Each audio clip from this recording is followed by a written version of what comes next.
But anyway, let's get right to it. Let's not make this whole intro as long as it usually has been, because it's been kind of painful going through some of my own recordings for the YouTube in the description with VOD stuff.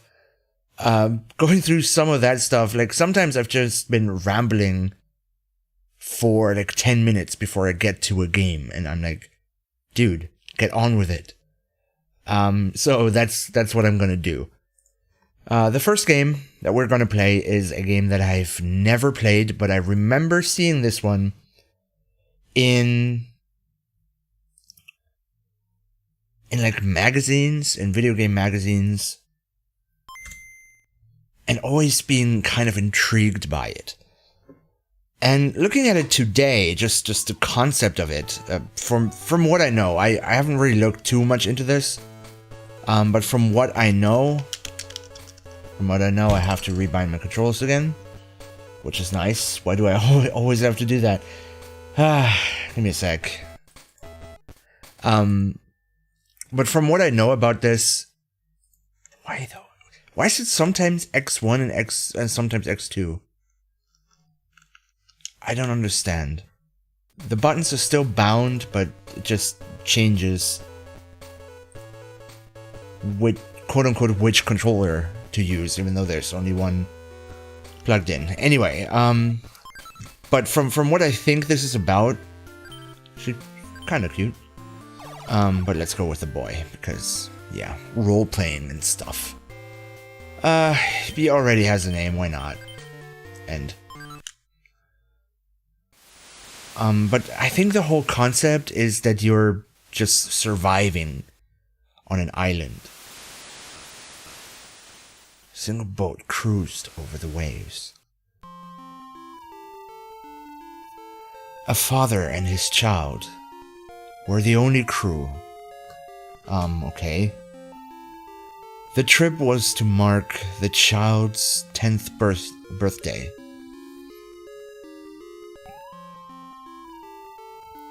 Adventurous dad gave a knife as a present. Is that his name? Take good care of it. Yes, thanks, Dad. That night, the waves started to swell. A big wave suddenly struck the boat. But that's a huge boat for just a father and his son. Dad! The boat sank without a trace. That's the freaking Titanic, don't tell me anything else. And then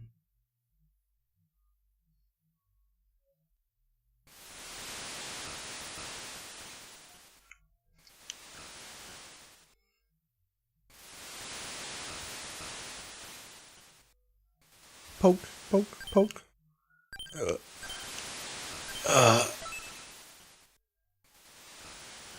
Where am I?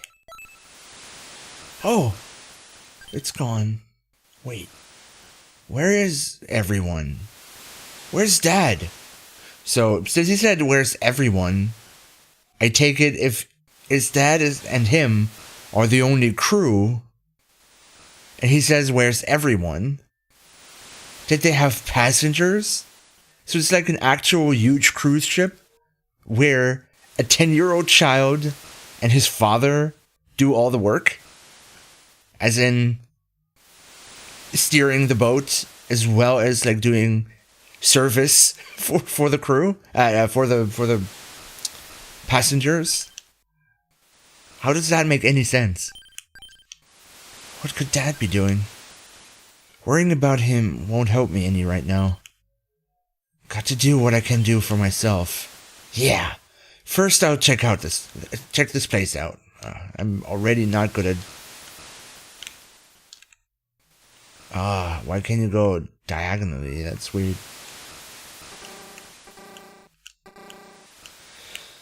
So yeah, from what I remember and kind of what the name implies, survival kids.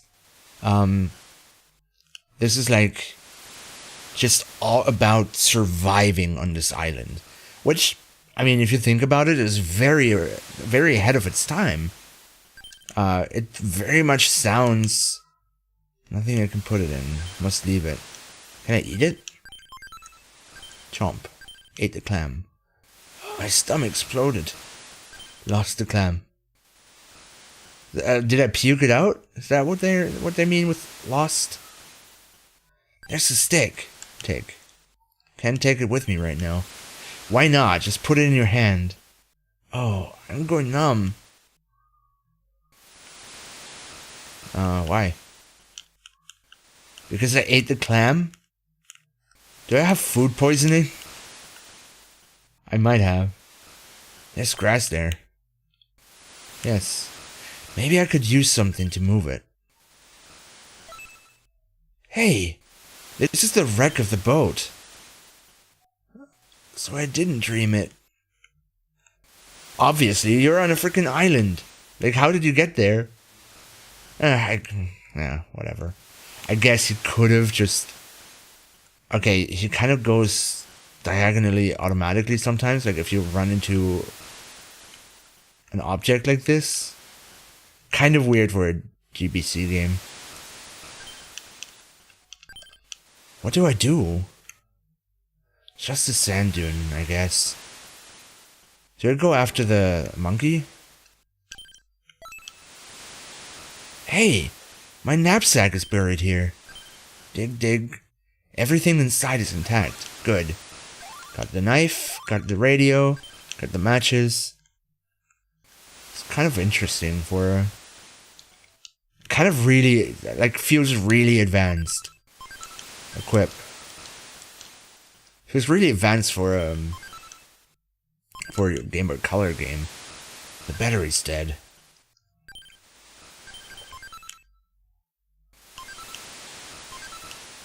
Choose items you want to merge. I don't freaking know what's going on. Just a sand dune. I'm intrigued though, right now. Yes! Now I can go forward. Actually, I want to get the flask first.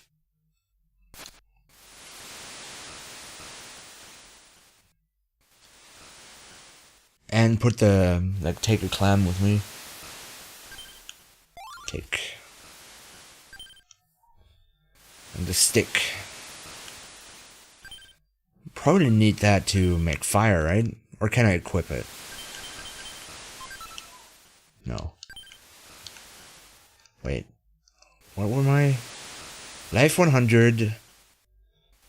H is probably hunger. W is probably water. F?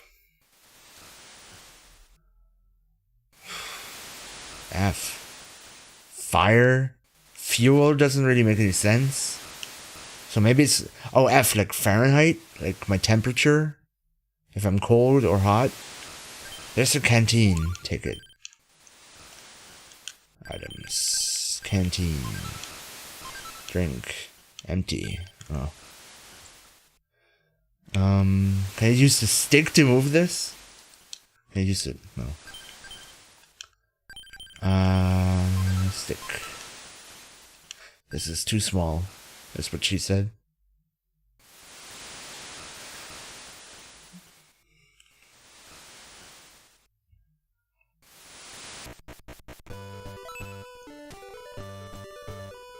Wow. I'm in the jungle. Wild. There are trees everywhere. I wonder if there are any people around here. No sense thinking about that. I should go. Go where? That's dry grass. Take. Probably for a fire, huh? There's a feather. Okay. Bird feather. This really does kinda feel like a primitive version of something like Ark or Rust, when you just start playing it and you don't look anything up, so you don't even know what to do with all the bullshit you're picking up. This tree bark, probably also for a fire. I assume you have to make a fire at night. Is there like a day and night cycle? I mean, there's a counter for the days. There's plain mush. Plain mush.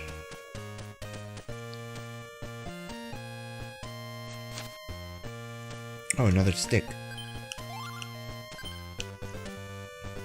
Pancake on a stick. Oh. He said oh too.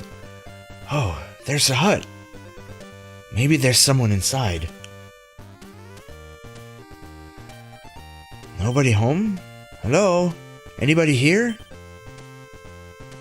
I'll take a look inside. Knock knock. Definitely nobody home.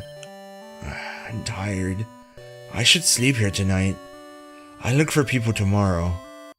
That looks like a good place to sleep. Okay. He just freaking takes over a house. It's just there. Days of survival. So it counts the days. Is it really just about survival? Like, I wonder, like, is there like an end to this game? Or is it really just about like doing runs over and over again and just trying to survive as long as possible? And it's kind of just like an endless game. A little bit like a roguelite or a roguelike. Just like a roguelike survival game, I wonder. Second dawn. Got a good night's rest. I should go out now. I'll go back and search some more rumble. Oh, search some more rumble. Heh, my stomach's rumbling. I looked for something to eat along the way. I could use this to put stuff into. Okay, so I guess you have limited storage space in your... Oh. Wait. So H probably is not hunger then. F is probably food. Which makes more sense, like hunger and water is bullshit. But food and water, that would make sense. Though I'm not sure I agree with the food already being 0% and water not being that, because, you know, kind of run out of water quicker than out of food. Like, you die of thirst faster than you starve. Oh god. Not the bees. Wait, am I dodging them? Or is that just a battle system? I'm not sure. I mean, they don't seem to be damaging me. There's a heart on the lower left. Still at 100. That's plain much. So do I like cook things like that? There's a dried leaf. Yes. I must toss one thing away. Toss! To get this in here. Okay. Wait. Oh, if you stop, it just shows you your stuff. But now F is 6. But it does show like a sun, so that's probably the weather or maybe even the time of day. Like the sun might just be rising there. So maybe there is a real time. Ooh, can I kill you? Can I kill you and eat you? Oh, that one hurt. There's a meat. There's a meat. Meat from some animal. Take. I must toss one thing away. Maybe I can eat one thing without...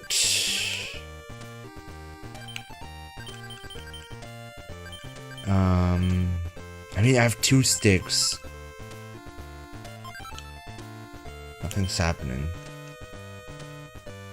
What if I toss the stick? Maybe it's... Drop the stick. Ah, no, it's not persistent. The stick didn't appear. Yeah, I killed it. Might as well eat it. I don't want to eat it raw, though.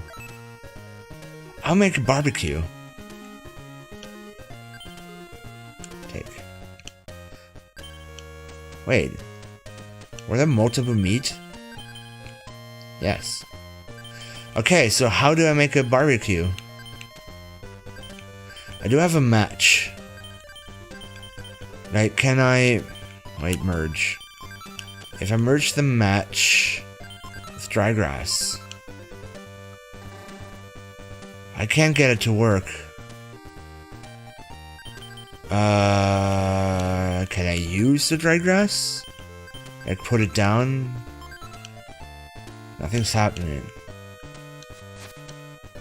Dude, I have no idea how this works.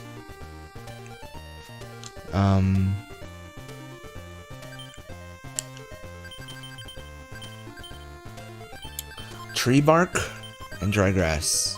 Yes. I can't get it to work. Match.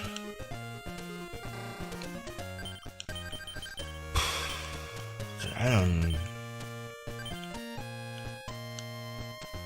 Wait, maybe stick and meat.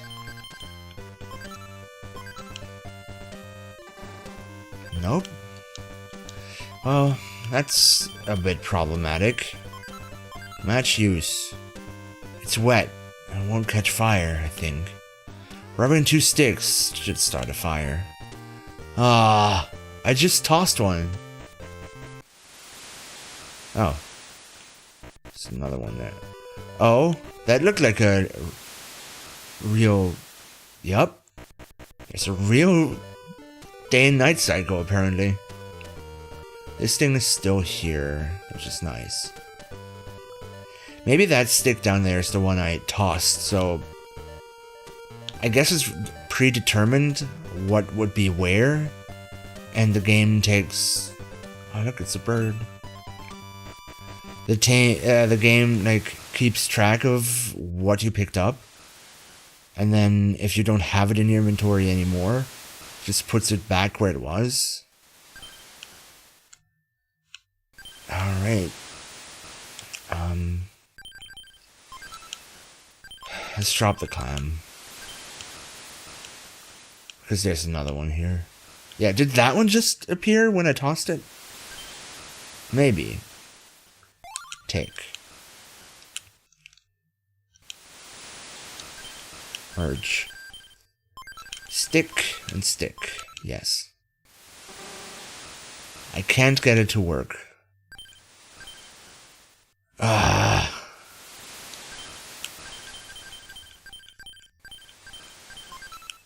Use. Nothing's happening. What do you mean? Merge. Match.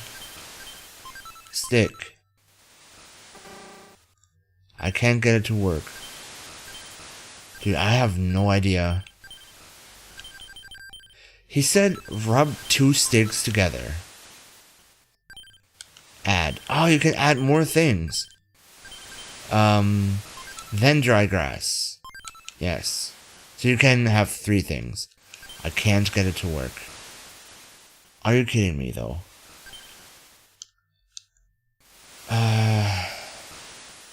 Maybe I do it, like, where that... Dude, I don't know. It's getting late. What does F say now? That number is going up. Oh, maybe that's just fatigue. 49. 50. Maybe it's per step. Maybe not, but... How do I make a freaking barbecue? Merge. Match. Stick. Add. Stick. No.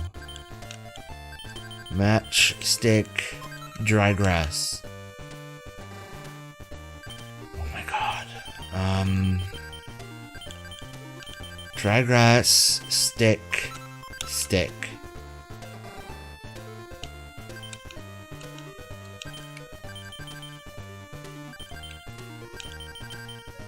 Stick. Add meat. Are you kidding me? How do you make a fire? How do you make a fire?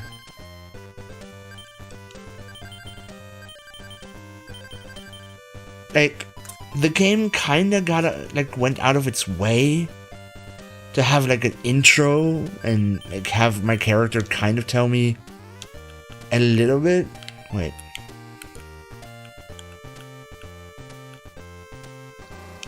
Nothing here.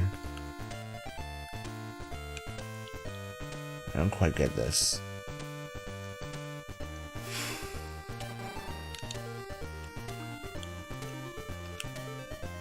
This dried leaf.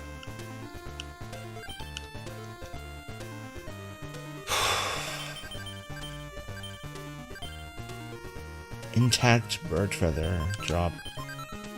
Maybe I need the dried leaf. It's a dried leaf. Take. Item. Nothing's happening. Merge. Stick. Stick.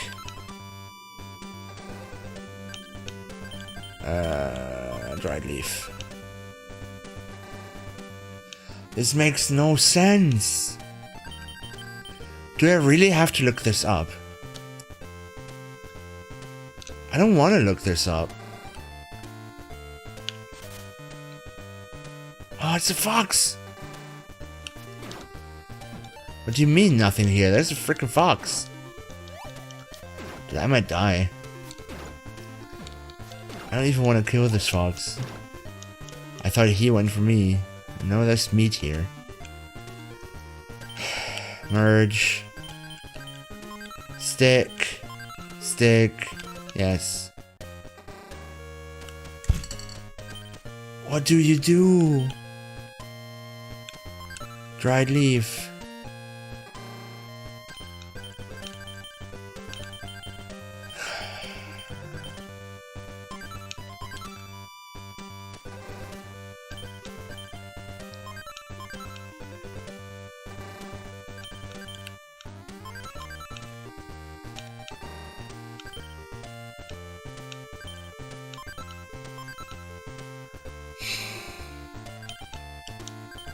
What do you mean?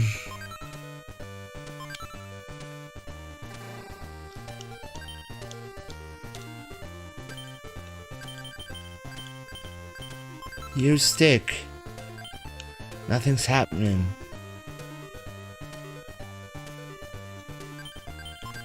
Use match. It's wet. Rubbing 2 sticks should start a fire. Yes. How do I rub 2 sticks? That's what I've been doing. Stick. Stick. Merge these. Yes. I can't get it to work. What the hell?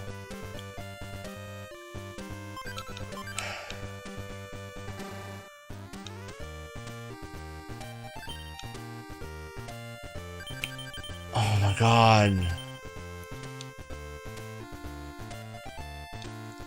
Do I do it in the house? Like, no.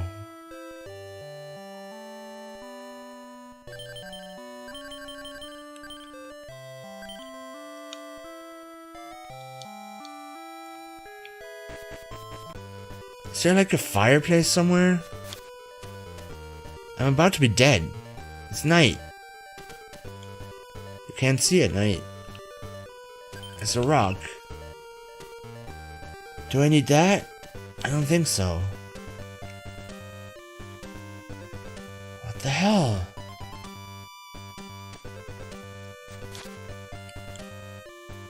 I'm getting tired. There's short grass. Eat. Eat the short grass.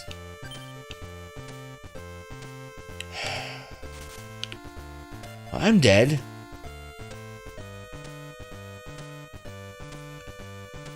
Just because I don't get what the game wants me to do.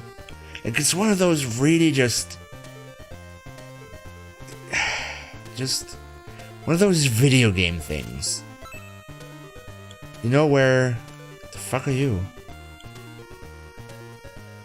where you kind of know what you're supposed to do, but you don't know exactly how the game wants you to do it.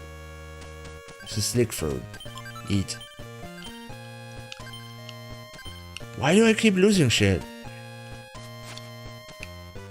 I feel drowsy. It's water. It's the monkey. Oh, it's that monkey. What's it doing? I'm moving closer. Aw, it ran away. Looked like it was drinking the water. There's water. Drink. My thirst is quenched. Fill.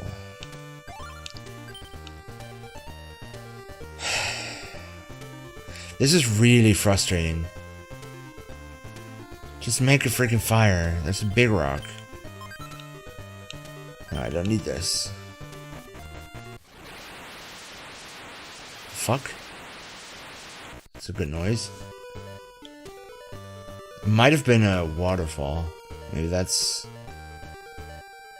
I feel all worn out. What the fuck are you? It's a flexible tree. I don't care. I'm dying. Well, that's nice. I'm dying just because I don't know how to make a fire. I mean, to be fair, it's kind of what would happen to me in real life, but I've had it. Well, rip 10-year-old boy. Days of survival, too. That's it.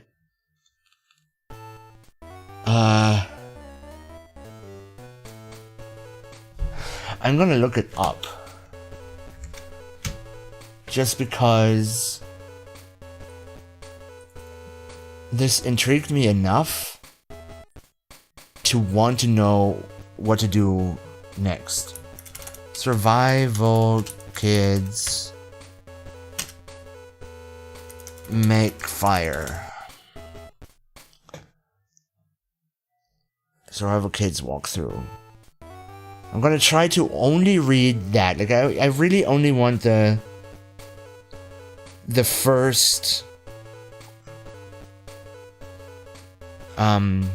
step or two.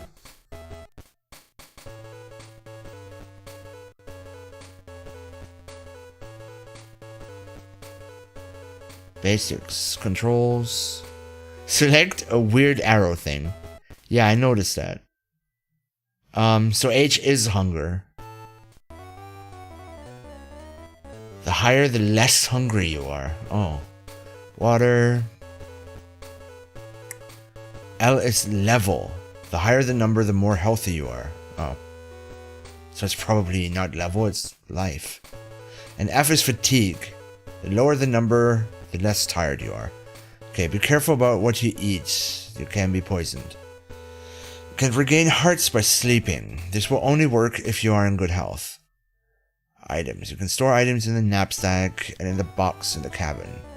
To make new items, you need to combine other ones. Up to 3 items can be combined together. Check section 5 for how to make certain items. Saving. You can only save in the house. Okay. If it's raining, you can cook your food in a cave.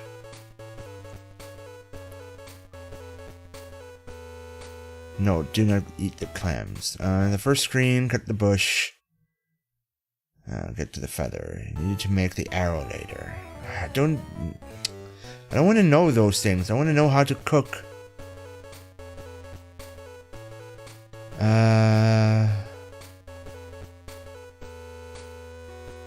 Okay, wait. On the first screen, cut the bush and get the feather. And the bark. Merge the bark and the stick to make the kindling. Didn't I try that? I might have tried it with 2 sticks. You now have the power of fire. You can now cook food. To do this, put the food into your knapsack, then start a fire. Then select the item and burn it. Okay, that's all I'm gonna read. I'm not gonna read any more than that. I thought I tried that, but I might have tried it with just one. Let's be the girl this time then. Mary, sure.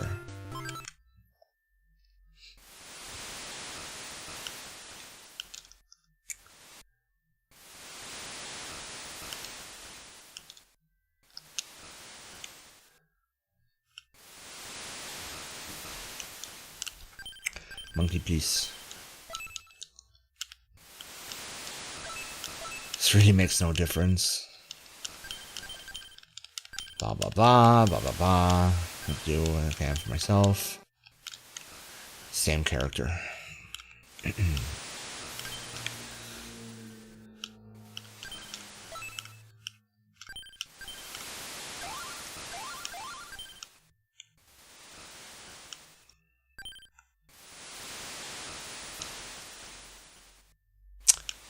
Item, equip. Take a clam. Do not eat it. Take the stick. It's not what I meant.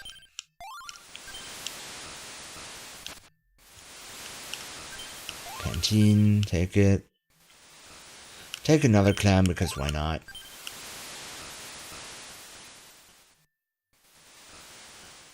I assume when he said in the walkthrough, do not eat the clams, that he meant do not eat them raw.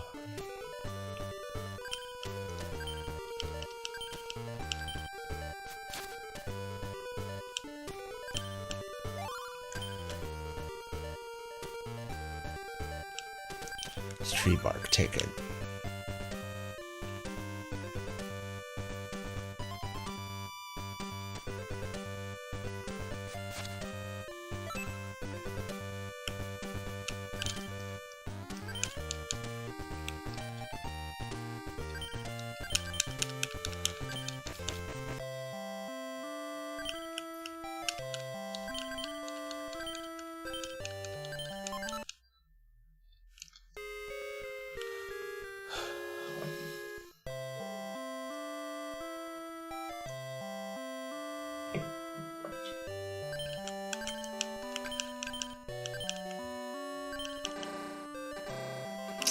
Stop! I was trying to just press A once in order to make the message go away. Oh, the animal is not here this time. I guess they just like appear randomly. Or maybe it's like a time of day thing. Maybe it maybe it appeared there because I was fighting the bees first. Oh, there's a bunny. Come here, bunny. Come here. Dude, I need you. I need you to live. Okay, there's meat. There we go. Make a barbecue. Merge. Merge the stick with the tree bark. Yes. Make the kindling. To be honest, does that make any sense? Like I was thinking about this exact thing. But like for one, what's the rope? What's the rope? So I thought maybe you do it like in steps. But second of all, there's 2 sticks. I mean, I guess I don't know how long the stick was, so she could have broken it in half, but come on. The game could have just cut me some slack, or like if you combine too many things, the game could go like, oh, well, I guess I didn't need this other thing. I don't know, like at least with something like this, with the first step, I don't really like this. But then again, I suppose maybe the manual would have told you, make the kindling. So now we can do this. So make a fire with the kindling. Can't use here. Ah, fuck you. Item, kindling, use. Use the kindling. Wow, it's warm. I mean, it is a fire. Burn the meat. Cook the meat. Made cooked meat. Eat. This is good. Lost the cooked meat. Oh, lost just means it's not in my inventory anymore. I set this fire.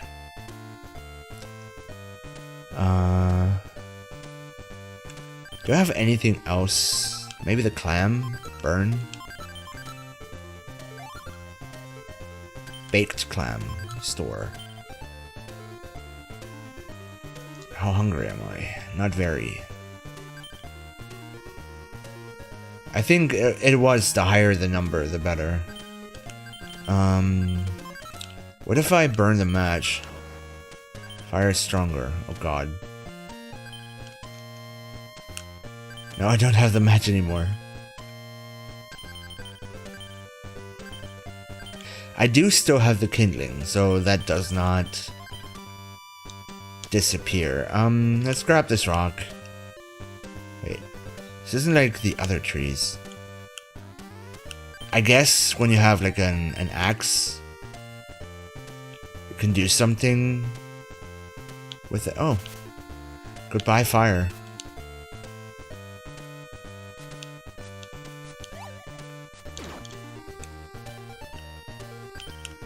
There's the meat.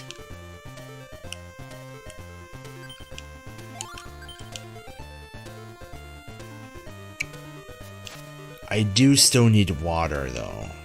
Let's grab these. Color mush. One thing I did see was that the different kinds of grass kind of have like different properties. They do something specific. So monkey, yeah, it's running away, blah blah blah.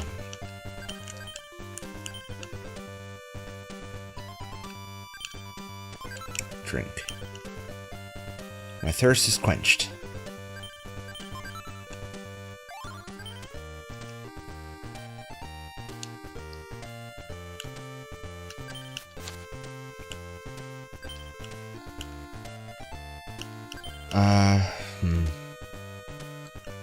I mean, I could eat the clam. Nothing's happening. Wait, what? Baked clam. Oh, eat.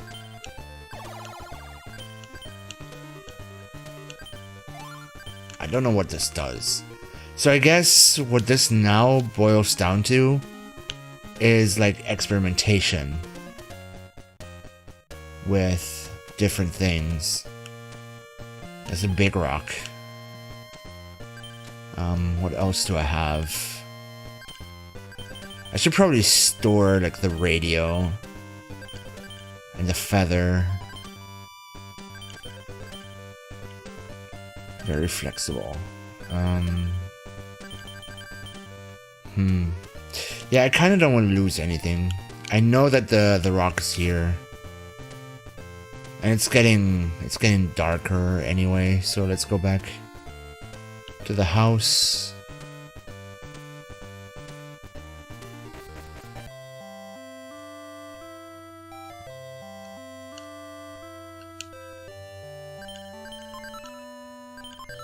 Radio, store. Rotten clam. Since it's rotten, just drop it. The bird feather. I kind of want to. Let's store the grass. Store the mush. Actually, let's not. Maybe we should cook it. So this is what we have now.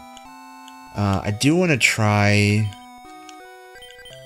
if we can merge something, like the rock and the feather. Made the charm. This might answer my prayers. Okay. I assume if like you have a rock, a stick, and a feather, you gotta you get an arrow. And the flex tree, maybe that one's for... Wait, why do I have the radio here? Items. What? I wanted to put it away. Where's the radio?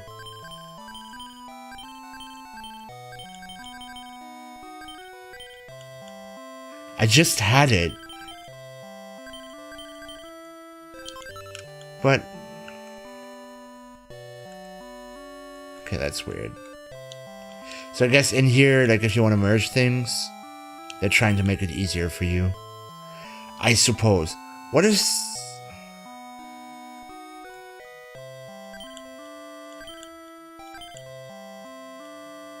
See items, left, right. Maybe it like lets you see what you've already used to, like what you've already, like combinations you've already done. Flex tree.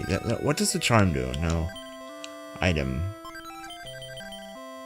Charm. Use. Protect me. This might answer my prayers. Store. Okay. Actually, it's not that dark yet, so let's see if we can get... Actually, no, we don't. We don't need that. Let's just make another fire and cook the stuff that we have. Kindling use.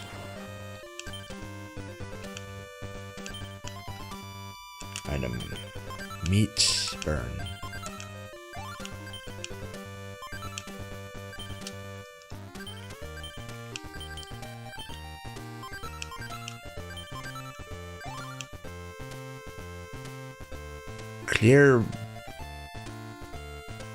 Clear black. Eat. Chomp. I'm full. I couldn't eat another bite. I don't know. I don't know what exactly that did. Let's burn the fruit. Hey, it's become charcoal. Like, actually, or is that a joke? A joke. But, like, eating the fruit kind of made my stomach churn. Let's go to sleep. Hope there's someplace I can sleep. Yes, there is. You've already slept there. I wonder if eventually the owner of this house is gonna come back and kick me out. And I have to, like... I don't know, like if there's like a building system where maybe you would like build like a small tent out of leaves or something. Today I'll search the island some more. Will I? I mean, I kind of want to... Yep. That's actually what I want. Grab another stick. Maybe another rock.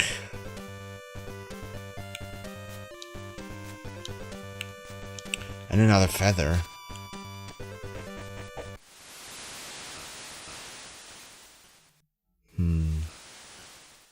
There would be another clam there. I mean, why not? Let's see if we can merge the stick and the flex tree. Yes, we can. Oh, no, we can't. I thought when it goes dark, not dark, or when it whites out, I guess, it would work.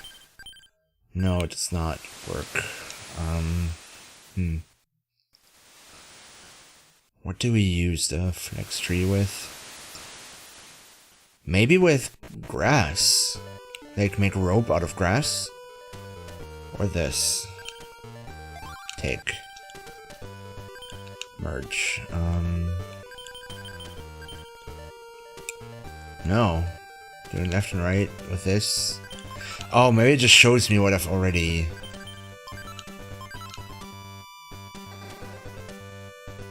Can't get it to work.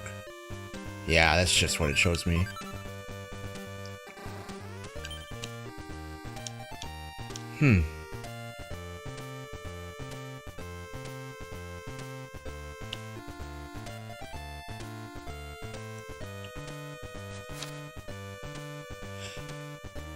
A rock.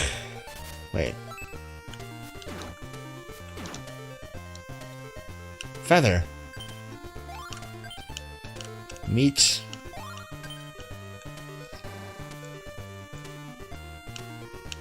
Animal tracks. That's kind of cool.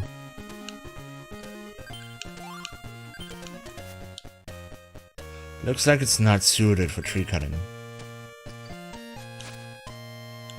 What is this? Thin grass.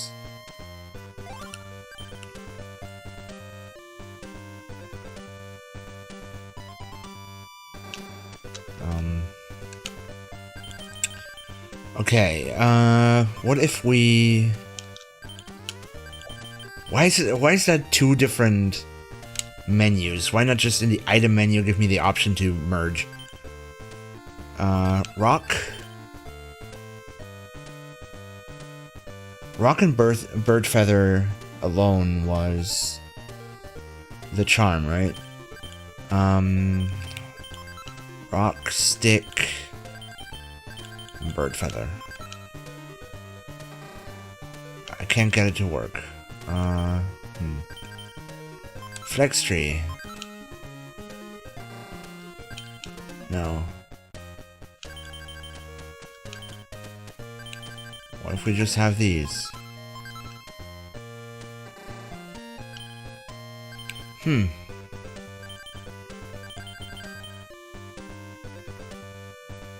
What if we have thin grass and flex tree?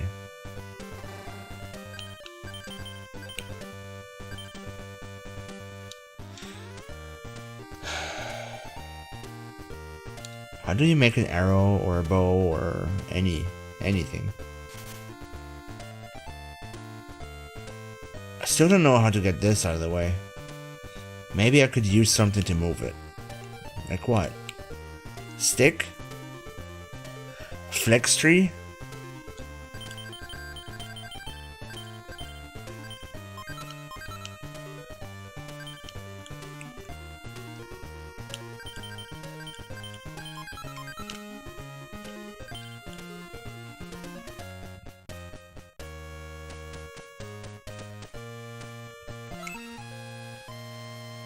Rain.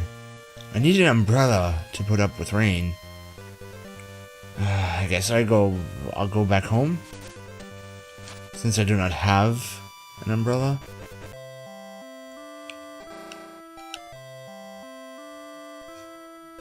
I did read there that you need like a cave. I think I read that out loud too. That you need to be in a cave to cook. Do I want to store anything?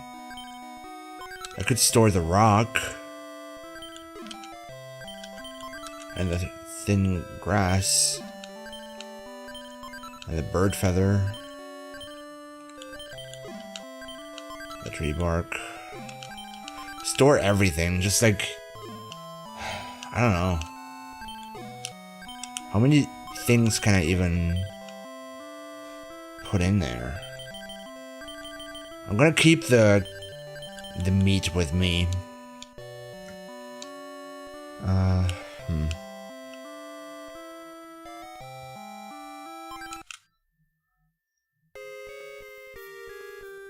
What if you just go to sleep right away again? Today I'll search the island some more. Yeah. Oh, it's rotten. Both of them are rotten. Damn it.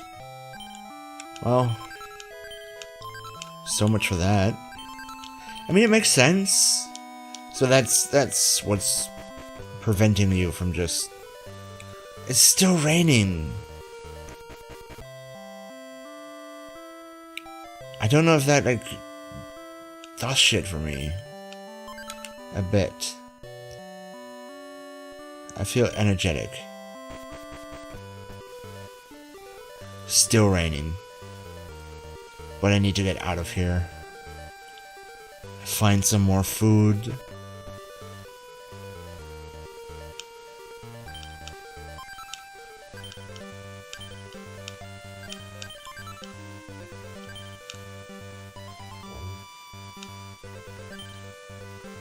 Take. Big rock, take.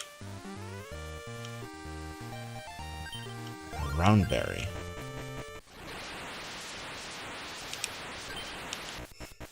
How am I supposed to... Oh, maybe I need like a vine to make a bow. Damp grass.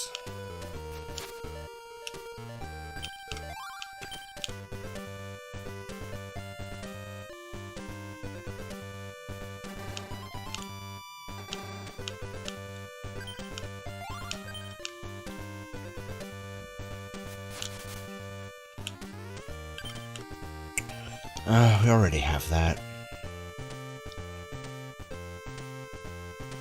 Unless you can combine them.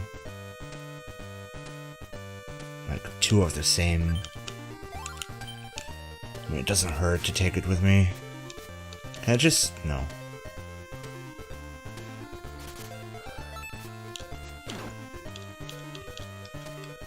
Okay. We're saved.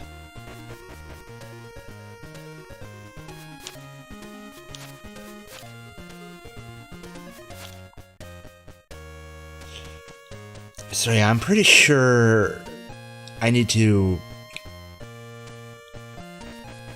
like find some kind of recipe that will help me get rid of those rocks.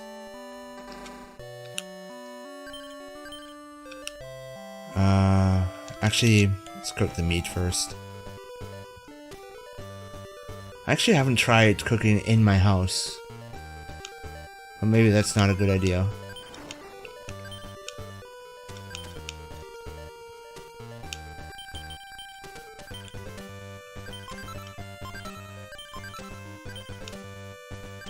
Well, I guess you don't cook like fruit.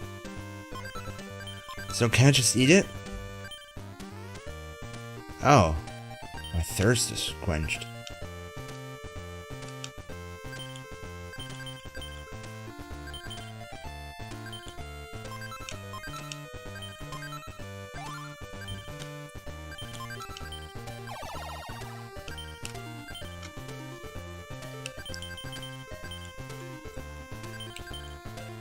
Okay.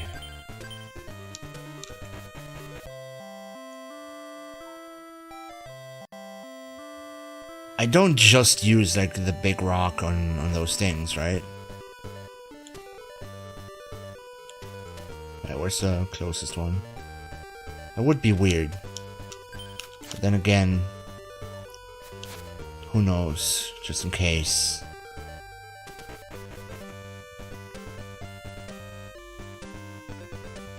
Before we try anything else.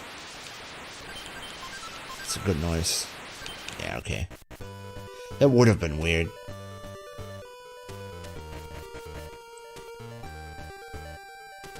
Have I tried a rock on a stick yet? It sounds like an axe to me.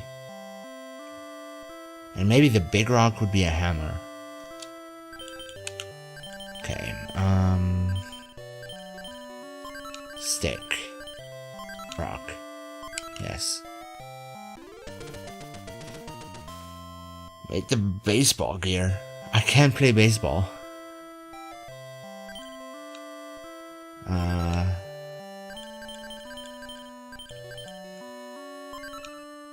Use? Home run. The fuck?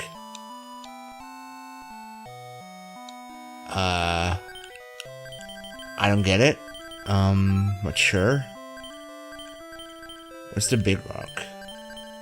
There it is. Nope. What if we do...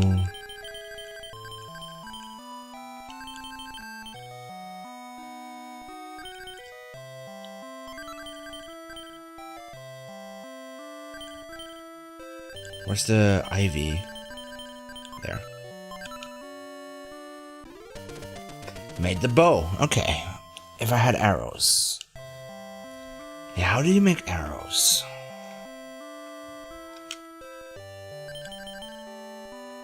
I mean, at this point, it kind of has to be. Maybe it's just a bird feather and a stick. Nope. Still not good enough. So something else needs to be on there. I thought a rock, but I'm pretty sure I've tried that. Not the charm, right? No. A sharp grass because it's sharp? No.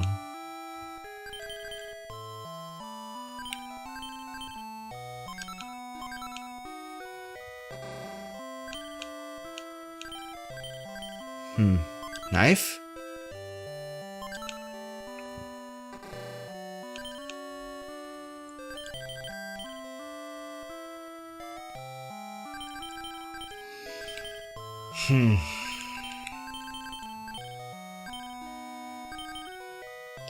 Not sure.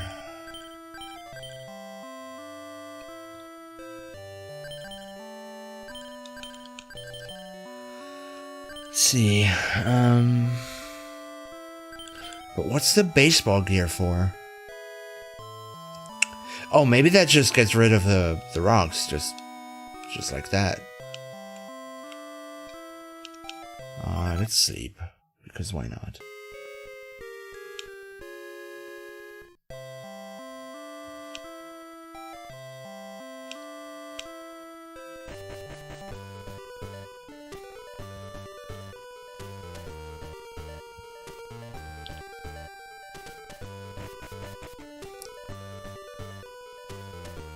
Wait, there's less grass around. Do I want another ivy? Oh wait, I haven't been over here. Whoops. Eat. A little spicy. Soft berry is a little spicy. Animal tracks. Eat. I feel energetic.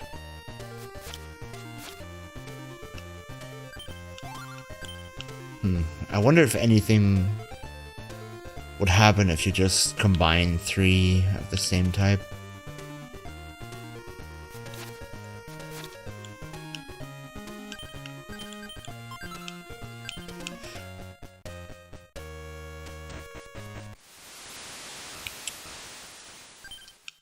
Sure. Maybe not then. What's this? This place might come in handy. I'll try it out.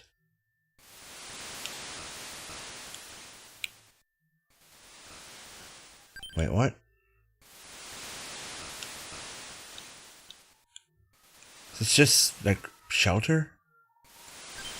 Or is this like storage?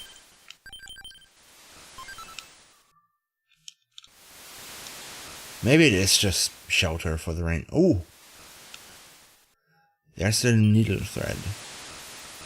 There's a fish hook attached. I guess you would just combine that with a stick. Let's drop one of the grass types. Merge. Do I have a stick? Or maybe a flex tree. Yes. Nice.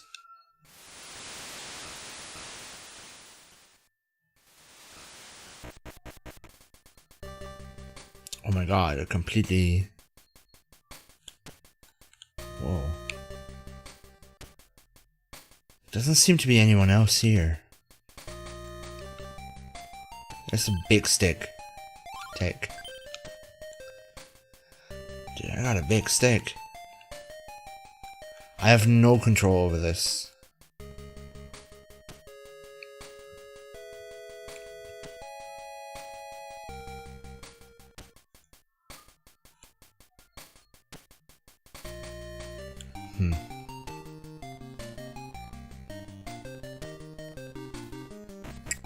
That was a short trip.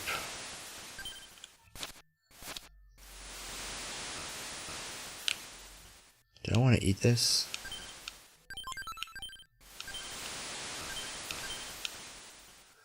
Very energetic.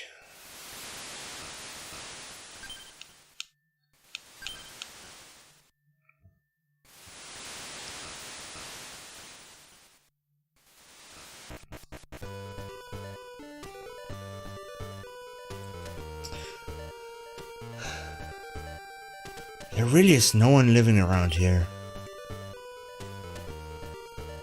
Duh.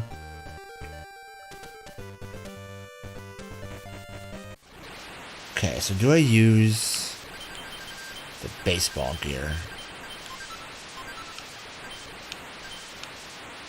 Nope. I have no idea what that is for then. Fishing would be nice. Let's try that. Fishing rod. Equip. Oh, it's... Do I really have to be on the other side there?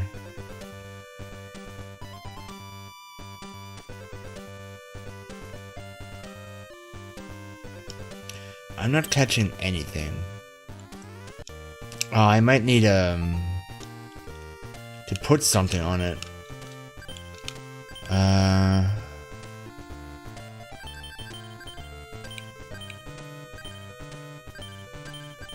Is grass enough? Short grass? Combined with fishing rod. Nope. Well, maybe if I put like some other stuff on it.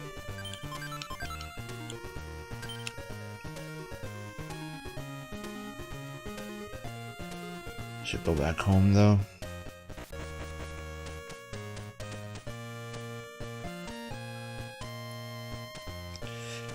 I gotta say, it's testing my patience a little bit. But that's also because, to be honest, I'm not even really that much into survival games, like even the modern ones. Especially not on my own. Like, if I play those, I tend to play them big stick. I tend to play them with friends.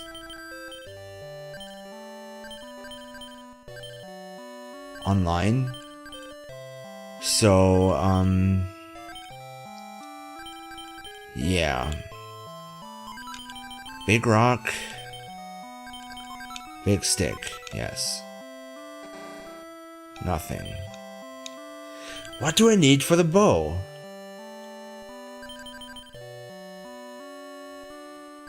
For the arrow. I don't know. But yeah, I'm getting kind of a little bit fed up with this, to be perfectly frank. Just because it's so cryptic, and I don't like the biggest issue. Like, it's cool. It's a really cool, like, historically, I think this is really cool. Like, seeing how a Game Boy Color game did this, which is very much a current phenomenon, like having a survival game. Like, this very much would be right at home on Steam as an indie game, and people would probably enjoy it. And often people do enjoy slowly figuring out what to do, but usually I don't. Like, first of all, I tend to not really go in blind with those. Like, I tend to look up guides, I tend to look up wikis, I tend to play things of this kind of genre when I've already seen other people play it. And in this one, I'm going in completely blind, and I'm also, like, I don't know if the payoff is going to be there. Like, if there's going to be more exciting stuff down the road, if there's going to be, like, a story, if there's going to be more characters. There might be, but there might as well not be. It might as well just remain this survival thing, where it's really just survive as long as possible and just repeat it every single day. Like, do your daily things. Which in some games I don't mind that much. Something like Harvest Moon, etc. But even those, I'm not sure if I would play them that much on stream. And I'm not even sure how much I really like them anymore. I kind of liked them as a kid. I can see myself liking this as a kid. But right now, especially when I think about like all the other games that I still have on the backlog, long story short, I'm done here, I think. I don't think I'm going to continue this anymore. If there's going to be a second part, I'm definitely done for now.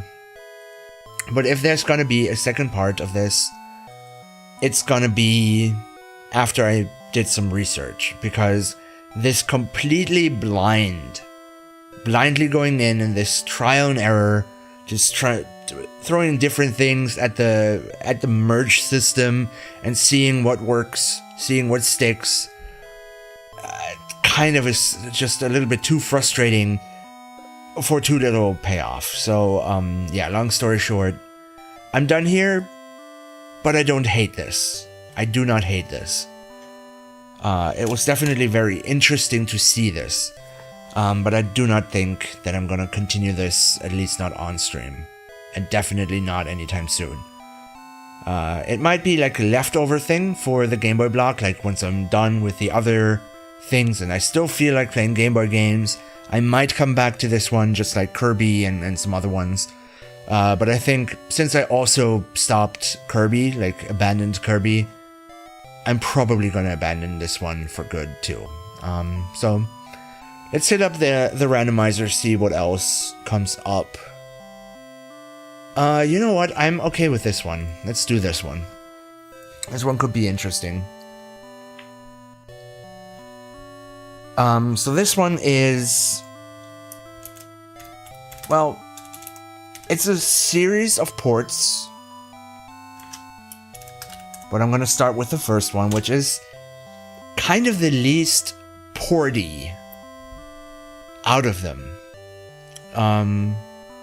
But they're all more or less based on Super Nintendo games.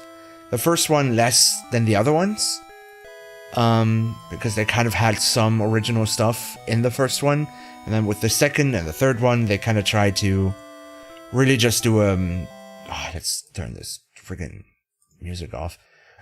They kind of just tried to have like a direct copy of them. And this is kind of fitting because eventually I want to do the Super Nintendo games. Eventually. Not necessarily anytime soon. But I might do the Game Boy games just a little bit. Probably not going to play through any of them completely. But they might still be interesting just to have as a part of the block. I read the word same here somewhere. Speaking of which, this is...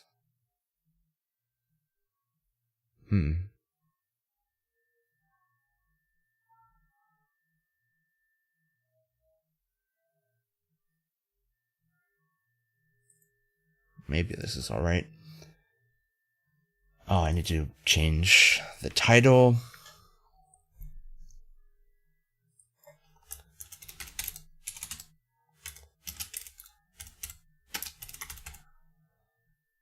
There we go. And incidentally, the first one I actually never owned. And I haven't played the first one very much. I borrowed it once as a kid, but I never owned this one. I did own the second one though, and I really liked it. Like, I owned the second one and played it quite a bit, even though I had the Super Nintendo version. And yeah, it's Donkey Kong Land. Which, like I said, the first one, Donkey Kong Land 1, is quite a bit different from Donkey Kong Country. Oh no, I have to do it again because it's different. Technically a different system, so I have to rebind my controls again. Fun times. And again, it's just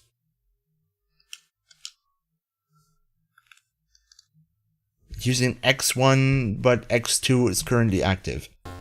For whatever reason. The other day it was the other way around. And I do not understand. It's the same controller plugged in the same way. But yeah, the second one was kind of a carbon copy of the first, but this one has like its own systems to it, its own like enemy types even. Like I remember there being like flying sheep or something like that. Like this one was really weird. But still, Donkey Kong Country music. Wait, why did I die? I got Diddy? I have hearts on the lower left? Dude, I have Diddy right here. I had him last time. Why did I die? And not just switch to Diddy. This music though.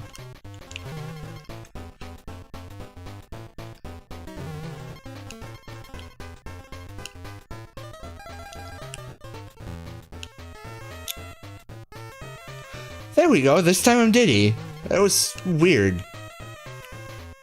Oh, this looks bad. This really looks so bad, like in comparison. It's still really impressive, and like on an actual Game Boy screen,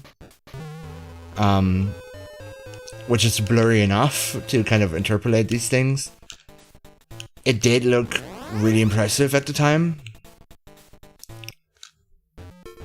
But I mean, let's not beat around the bush. This looks bad.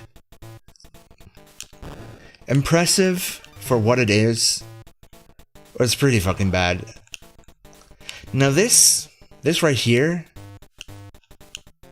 when I saw this like in a magazine, actually kind of like, I kind of envied Donkey Kong Land 1 for this, because in Donkey Kong Land 2, which, like I said, is the one I had, you don't sit on the animals. You just lose it. That's cool. Just lose it because you have a freaking... because you have a freaking bonus stage.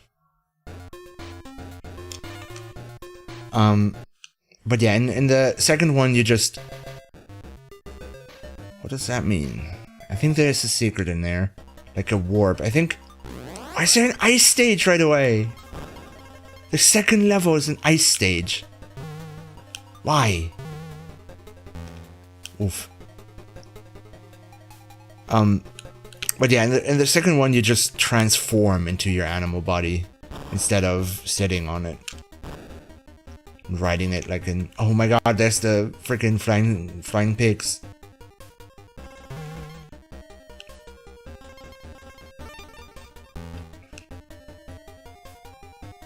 But yeah, this is pretty self-evident. The stages are their own thing. In the original, there's not... how... dude, those are like almost impossible to get. But in the original, there's not an ice stage here.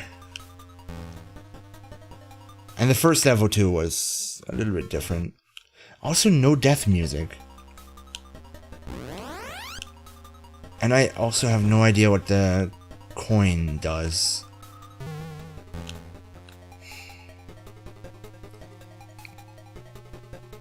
So even for me, who has played the Super Nintendo version of this to death, of both this and the second game in the series, I'm incredibly confused. I feel like I've never played Donkey Kong Country. Just because of how different this is. Can you do the... no. You can't pound the floor. Oh my god, the physics are so off too.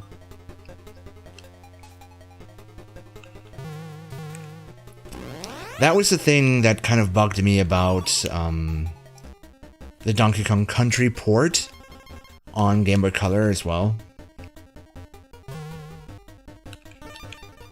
The fact that the physics were kind of off. But they were only slightly off there, both on the Game Boy Color and the GBA. I think they were more off on the Game Boy Color than on the GBA for fairly obvious reasons. This level design is like cobbled together. It's kind of an insult to the original. What is that stinger? Right, that does not look right. It looks like there's a part missing of it.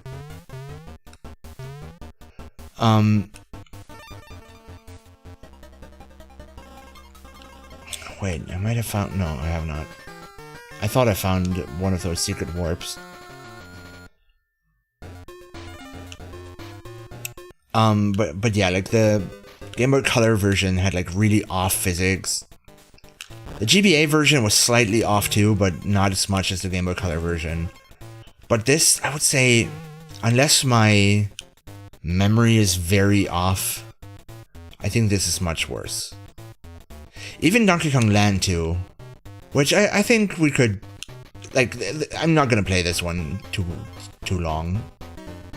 This is definitely not gonna be, like, this is definitely a one-off. Oh my god, I didn't hit that because of the weird acceleration. There we go. Like, everything just feels so weird. I don't feel in control. But yeah, we're probably gonna look at Donkey Kong Land 2 after this one. Oof.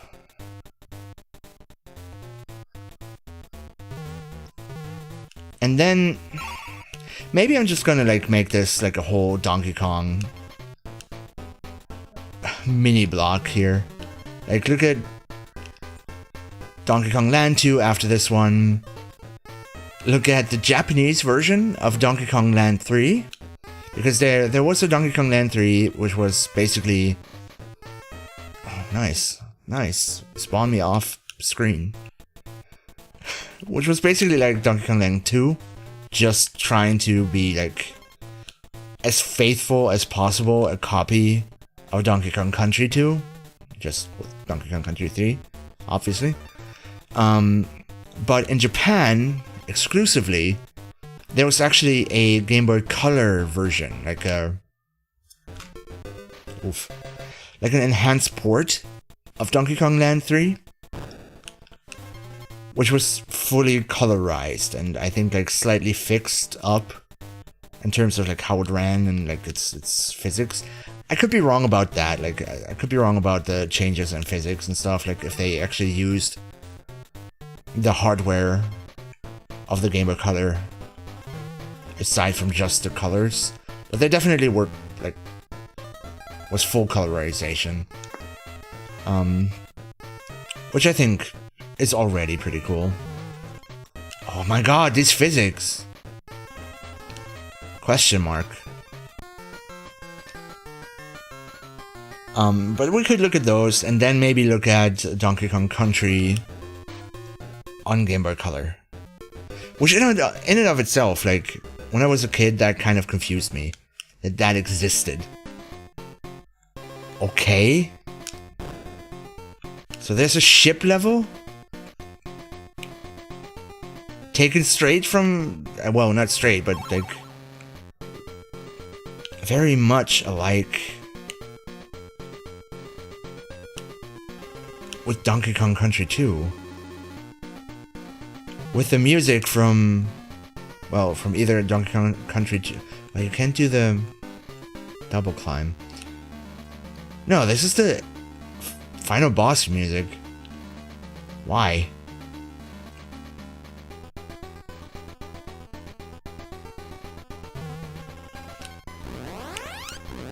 And I don't know what these coins do.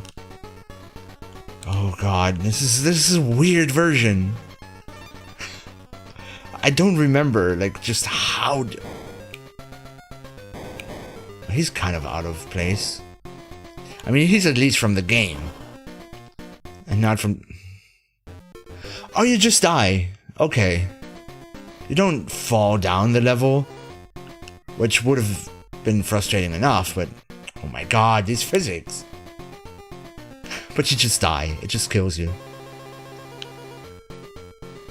Oh, this is rough, though. This is a rough version. I remembered this being better.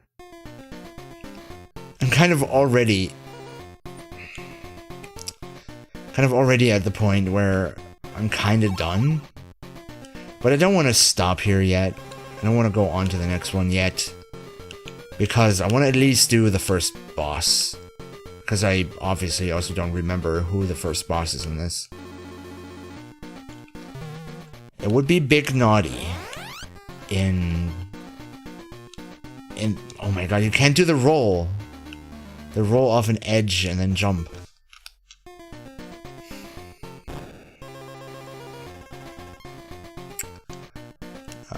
On the Super Nintendo it would be Big Naughty, but somehow I doubt that he's gonna be the boss here.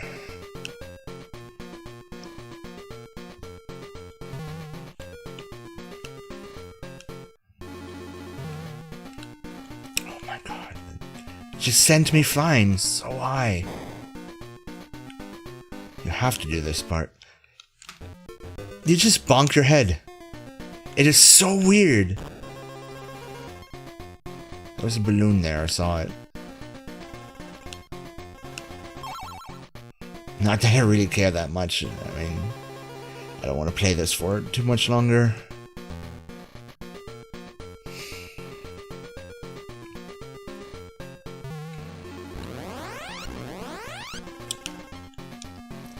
Like, I realize that I'm not doing like super well right now. But I have good excuses in this case. Because this has super shitty physics. Especially if you've played the original as much as I have. So you're just so thrown off by how this one works. Like you don't see it coming. What the fuck is this? Okay, that's the whole bonus stage. Completely out of place. Like the theme, like there was this city in the background. And those enemies, we haven't even come across those enemies yet. And then they're just in a freaking bonus stage that consists of only a Kong letter.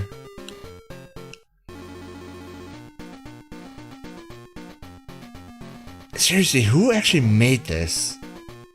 I doubt the same team that worked on the Super Nintendo game made this, right?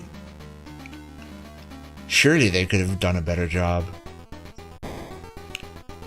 I mean, credit where credit is due. Like, this is its own original game because they probably realized that the Super Nintendo game was not that easy to bring over, especially like as a first project. I mean, they did a decent job if I remember correctly with the second one and probably the third one, which is my least played one in general, even on the Super Nintendo. I'm not too fond of DKC 3. And it's not like that bad. If this was my only option, why do I have a bomb now? Why did I have a bomb now to freaking blow that shit up? That's so weird.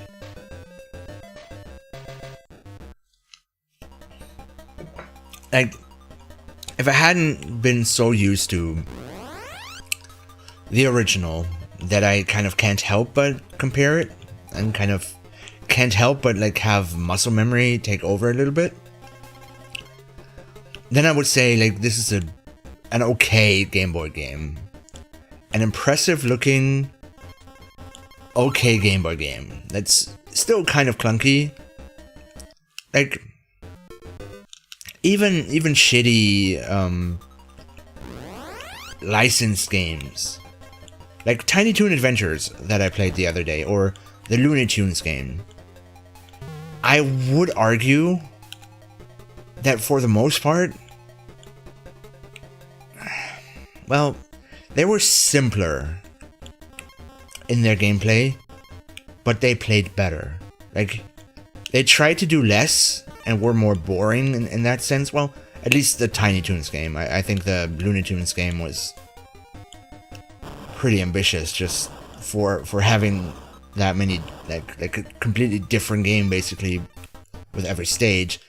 But at least the Tiny Toons game was much simpler, didn't try as much as this, and thus was more predictable and more boring, I guess. But the execution of that, like what it did, the few things that it did better than this. So yeah, take that how you will. This did more, this tried more, and failed a little bit. Tiny Toon Adventures played it safe, tried less things, kind of stuck with what it could do, but succeeded. It's kind of my take on this. That makes this kind of bullshit. That was the secret after the end. I saw that too late. But still makes it incredibly impressive. Freaking pig! Oh, there's the thing. Damn it. Oh, those things exist. No noise on them. No teeth.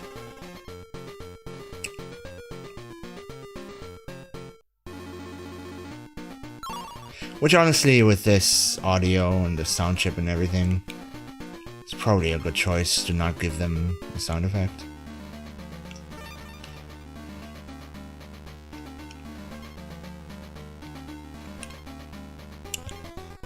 Sometimes it's also kind of hard to tell, like, where you can jump through and where you can't. Like, from the bottom. From the bottom? That's a weird way to say bottom. Cool. Off-screen zinger. That's good. I would like to get to the first boss, please. No underwater stage yet. See, like there, I think I see what indicates it. Like, there's stuff that's at the top of the rope, I guess is what's supposed to be blocking you.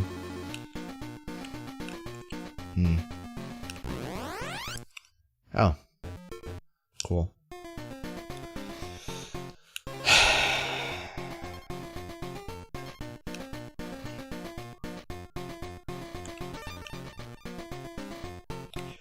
And only once have we had an animal companion. What are those? Is that just a glitch? I'm not sure. Oof.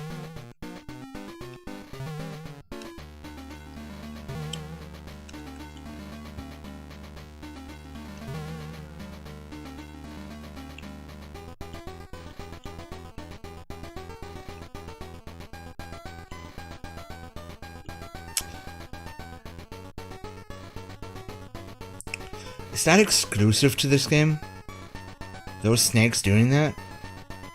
I'm not sure I remember that being in Donkey Kong Country. Then again, those snakes are not in Donkey Kong Country 2. Also, that's bullshit how it just freaking respawned.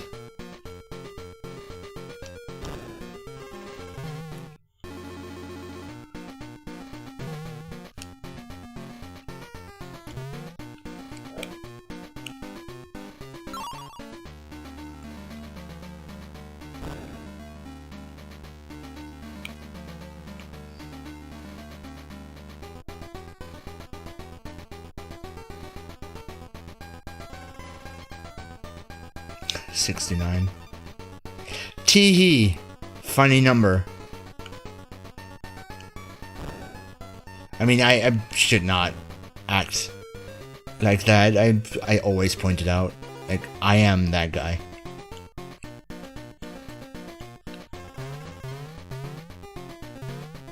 I am that guy to point out 69s and 420s.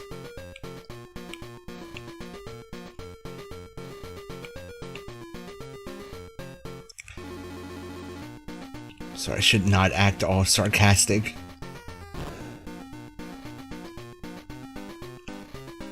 Oof.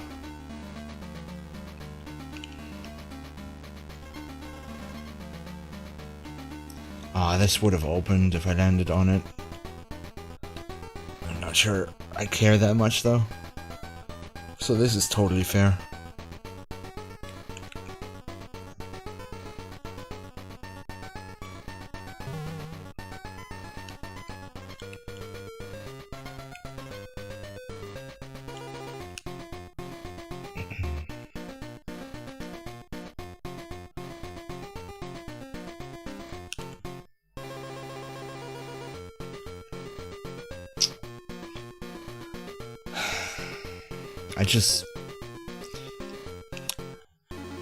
After I fell, I stopped for a second to look at my other screen because I was checking my dropped frames, because I've been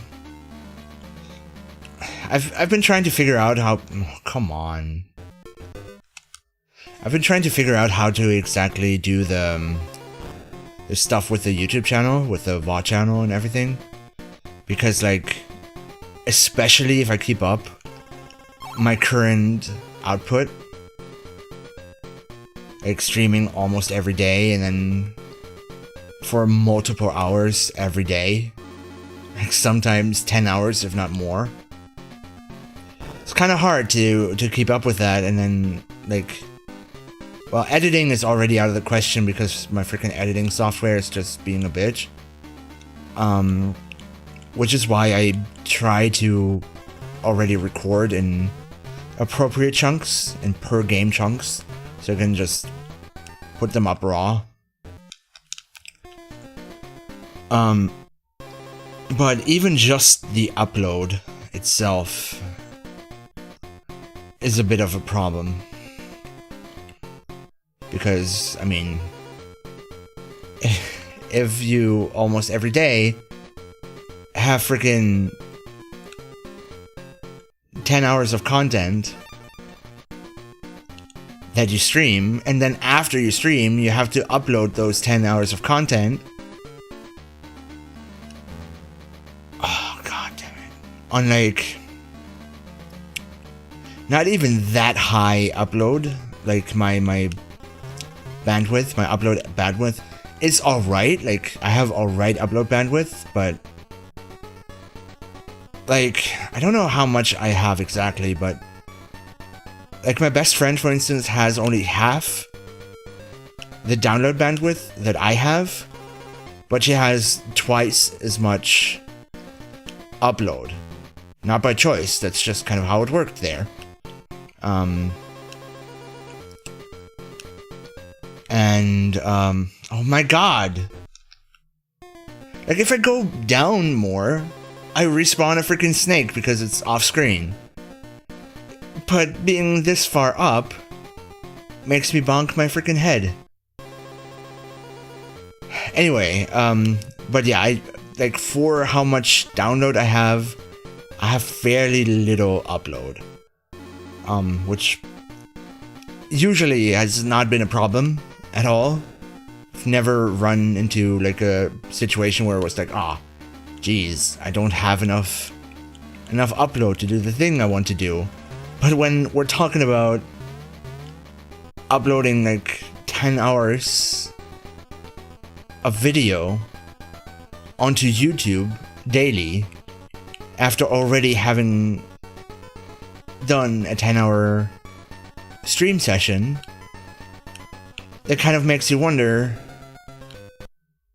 about the timing you're supposed to have. And like, my PC has been running overnight. Well, quote unquote overnight, while I was sleeping, basically. While it wasn't in use. Oh my god, like I avoid one of them, and then the other one is unavoidable. This part is bullshit. There we go. Like getting hit once, I kind of think it's almost impossible to avoid. But yeah, so I've been trying to figure that out, and what I'm doing right now is throttling my bandwidth on YouTube through Chrome. And I'm currently uploading while I stream. And I'm kind of trying to find like the balance for the bandwidth. I'm not sure how well this would work now if I were playing something online. Like especially something competitive online. Like Overwatch, which I tend to do on stream. But maybe, since I don't want to do that every day anyway, maybe then those days would be no upload days, and I would have to figure out how I schedule that then. Maybe it does work, maybe it doesn't make that much of a difference. We'll see, but right now I'm just experimenting with like where I can take it, how high I can take it, the upload while I stream, without dropping any frames network-wise. And right now, I'm sitting at 0.0 dropped frames. No underwater stage yet.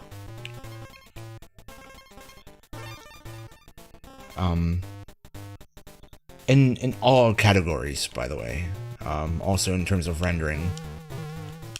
But right now, I'm mostly benchmarking the network part. Oh, that guy's in here. You can't roll off of trees. Like, it stops, like, as soon as you fall, as soon as you, like, leave the ground, it stops your attack. Or not.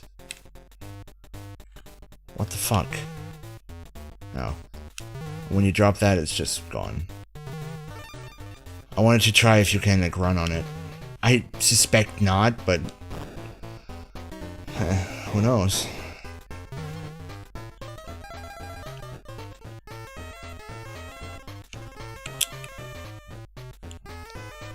But yeah, so that's what I'm doing right now. And that's why I was checking my drop frames. What are those coins? What are they for? Are they for like a bonus thing at the end of the game? Kind of like the Lost World in the second game.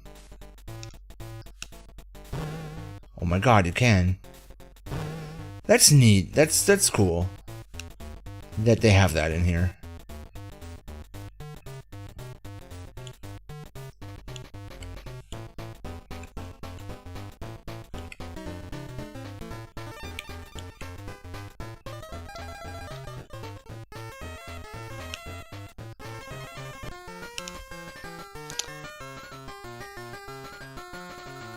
Well, yeah, I think I currently have it like throttled to like 2K, 2000 kilobits per second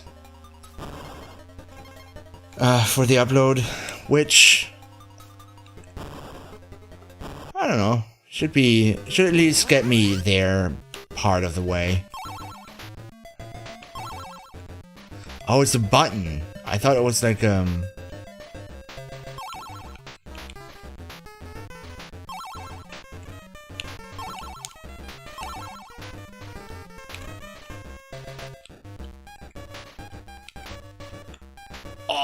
this rendition is the worst when you get this far.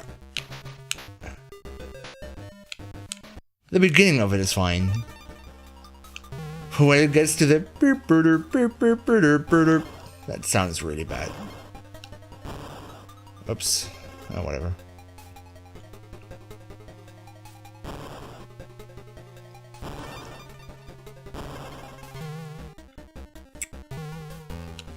Oof.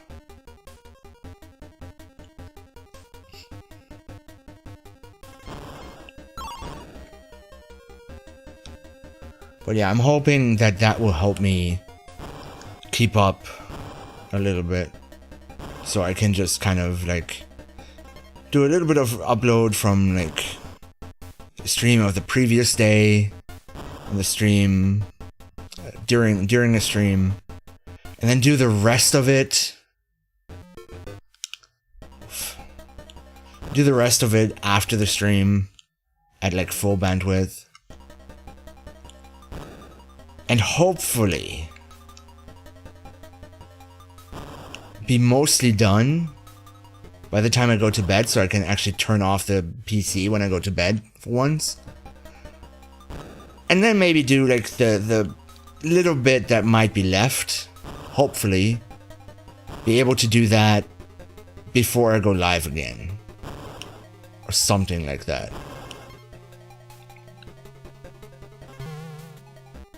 Like, I don't know, like, let's say for, like, on the first, I record while I stream. And on the second, well, no. After, like, directly after the stream, I start uploading. Do the first part, so the first recording can be published the day after, like, immediately. Pretty much, like, immediately 24 hours later. So it stays within Twitch terms of service. But basically, like, directly then, when the embargo is up. Yep, the boss is a different one. Why are there flying water creatures? Is this the whole boss? The whole boss? Is this the whole boss? That's what I was asking.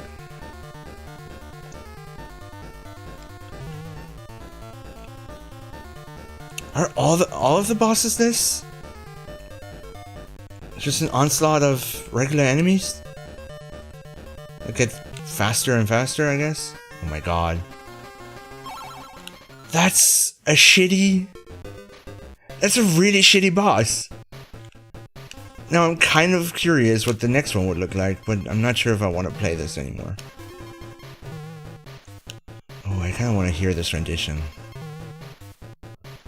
I always liked this song.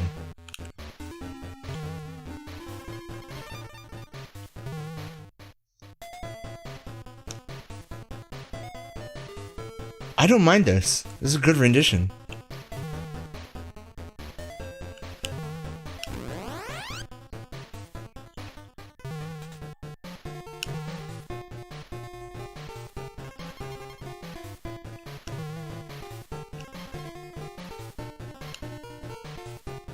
Wait, am I being stupid right now? Is that even in the Super Nintendo version? This song sounds very familiar though. But now that is in the Super Nintendo version, isn't it? Yeah, I think it is. I don't think I'm imagining things right now. But yeah, so like then when I'm done on the first, I start uploading. Then stop uploading when I go to bed.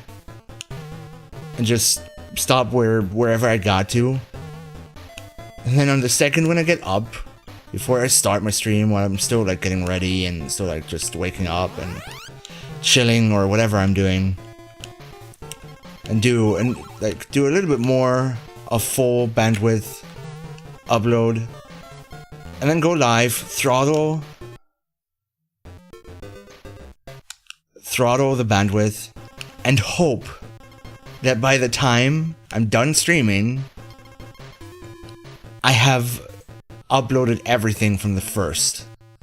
So then, on the second stream, once I'm done with that, I can move on and start uploading the stuff from then.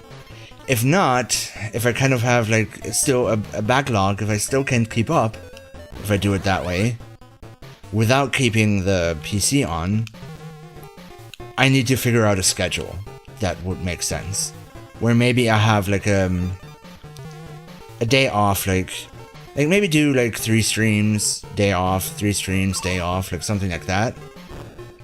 Or just take 2 days off per week or something along those lines. where then I kind of catch up on those off days.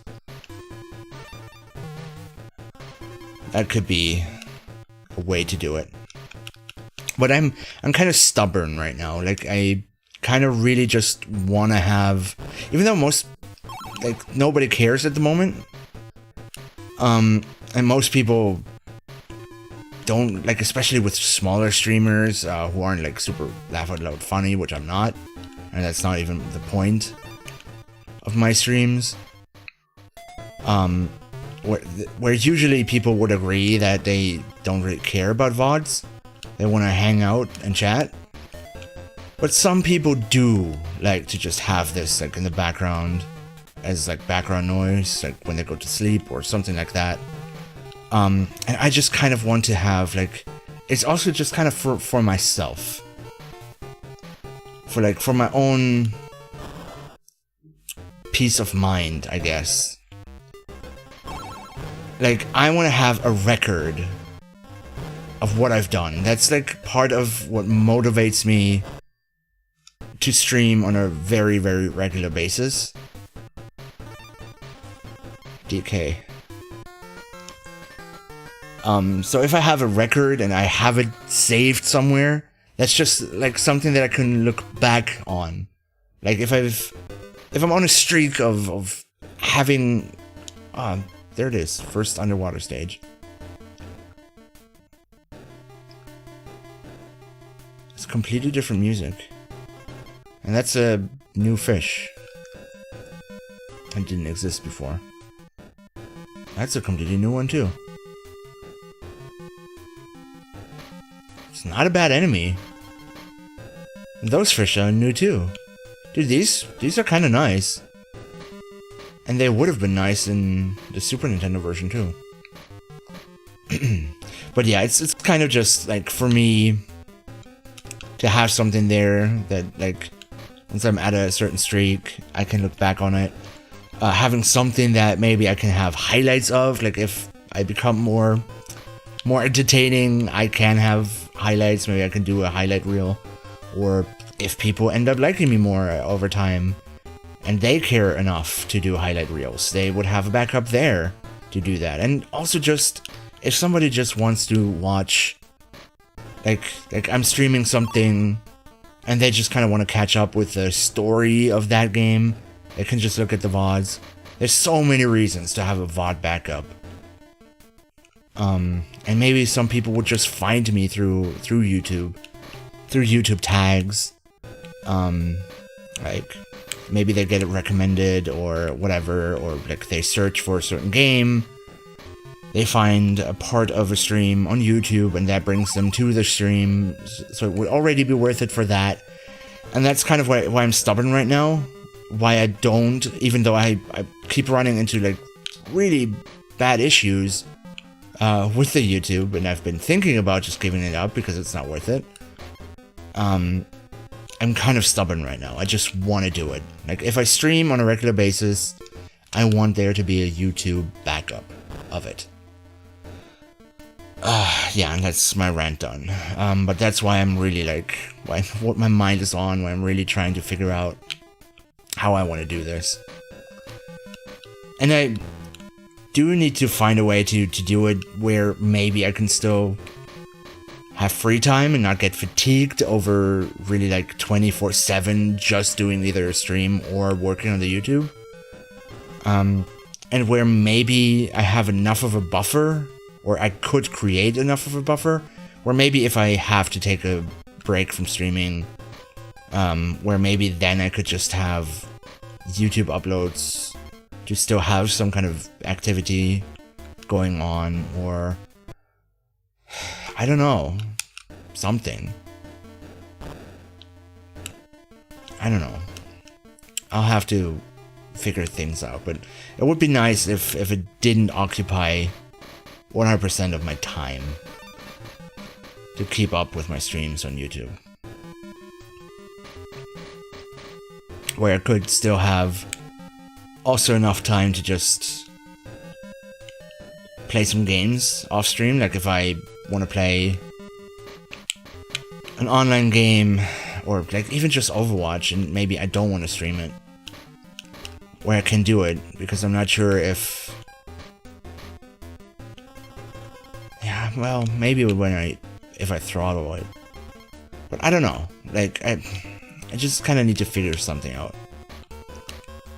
Or if I, like, want to hang out with a friend and, like, watch some Netflix at the same time and don't want to be laggy in voice chat while I stream a movie. Things like that. Or, like, Rabbit, if I want to do that. I just need to have, like, a way to figure this out. But whatever. Let's be done with that rant. Very boring. Speaking of being done, I'm done with Donkey Kong Land. But let's keep this up. Let's do the Donkey Kong mini block. Let's do Donkey Kong Land 2. Actually, I might have it.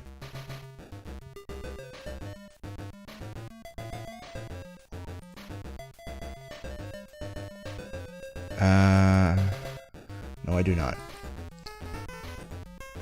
We can fix that though. No problem.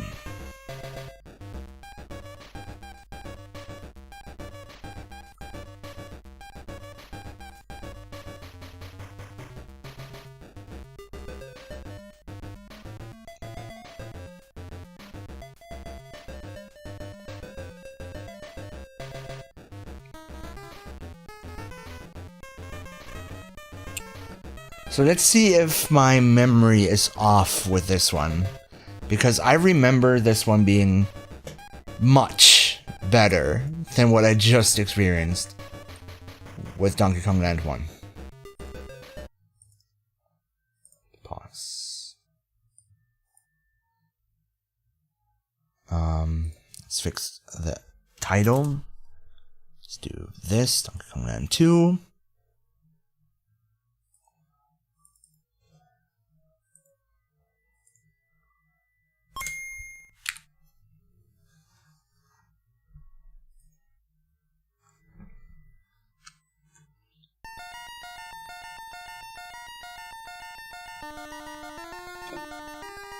No subtitle.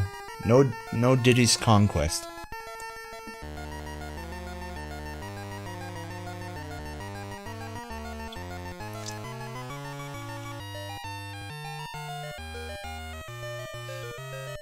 This sounds really good.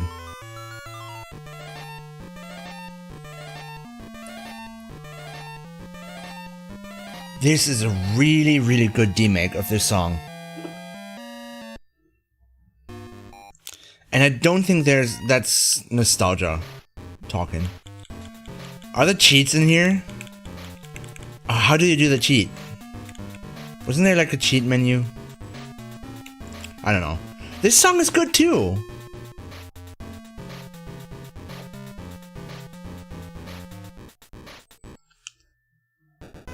This...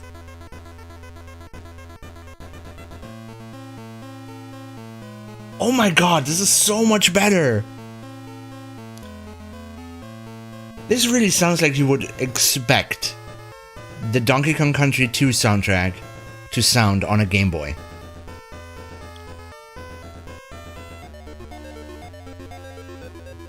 Oh my god, I love this. I genuinely do, this sounds so amazing.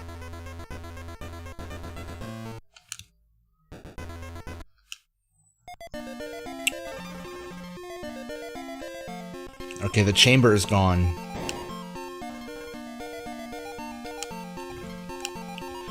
Dude, the banana sound is really good. It just kind of sucks how much it breaks the music. Ah, this feels so much better. So much, like, faster and less clunk. And yes, the jump off the thing. Ah, this is so much better. And it's a, like, pretty much direct conversion of Donkey Kong Country 2. Actually, let's be Dixie here. So this is something where they kind of made it easier on themselves. I mean, they already did that in the first one.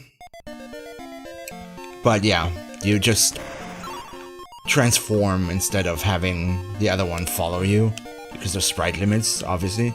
Dude, I just skipped the whole level. I kind of don't wanna. Like, isn't Rambi in here? And I'm enjoying this music. And this game fuel. Oh, that's a tiny coin. Dude, this feels so good.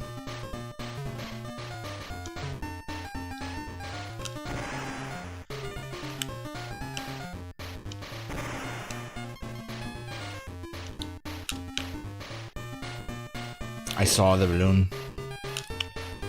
And also what this change means. There's no partner throw. So that is something that they had to nerf. Is there a balloon down there? I'm not sure. I saw that. It's a bonus. Find the token.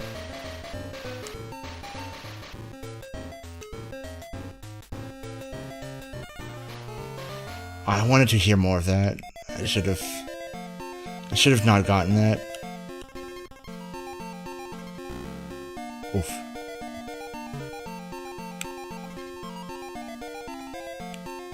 There we go, we have all the Kong ladders.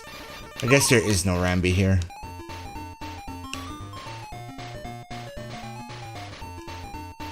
But yeah, that's the one huge compromise they had to make. Like the one really noticeable one. That an ability is missing. An ability that was pretty cool about Donkey Kong Country 2 and 3. And wasn't in the first one on Super Nintendo. But I mean, it kind of makes sense because they kind of only have one Kong on screen at any time. And you're also missing one of the buttons. But other than that, this does not feel that much different than the Super Nintendo version. Ah, shit. And you have death music.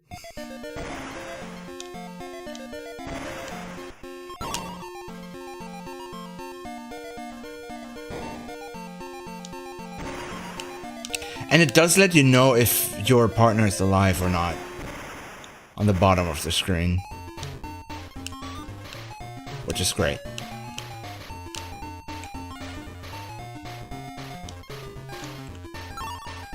And sound effects are very much like the Super Nintendo version too.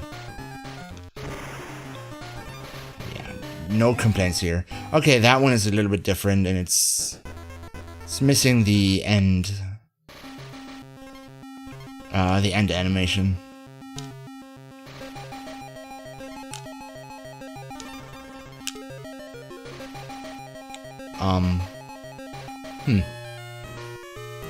Wasn't there a bonus on the Super Nintendo?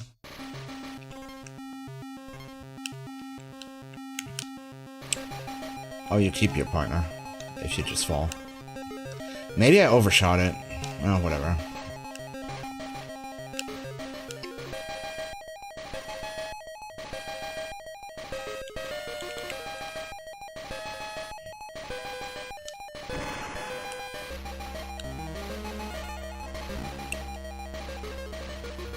So yeah, it is simplified a little bit. I think there's cannonball missing here to that you have to bring to a cannon. And I think you could climb these like with double climb. I guess that's not in here either. Oh, the bonus thing might have been over here. I'm not gonna risk it. I think it is over there.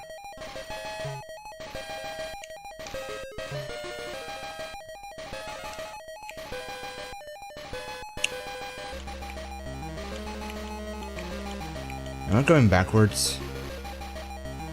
No, I don't think so.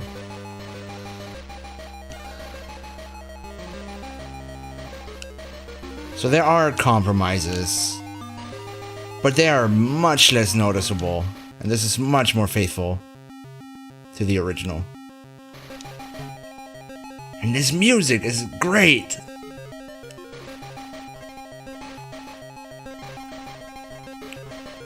Just the game feels just so much better. I was kind of ready to hate this one too. I was kind of ready to chalk it up to nostalgia, that I kind of remembered it wrong, that it was way more clunky on Game Boy than I remembered it to be, because I loved this one. This specific one as a kid. Despite owning the Super Nintendo version. I'm not sure which one I owned first, to be honest. But I just kind of enjoyed having it on the go, too. And it's like one of my favorite games ever. So I did not mind owning it like twice. In 2 different versions.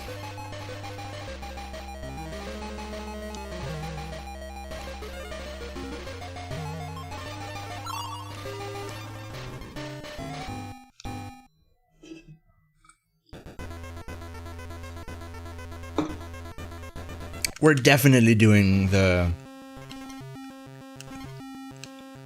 first boss, at the very least. We might do more in this one. I'm really enjoying this right now.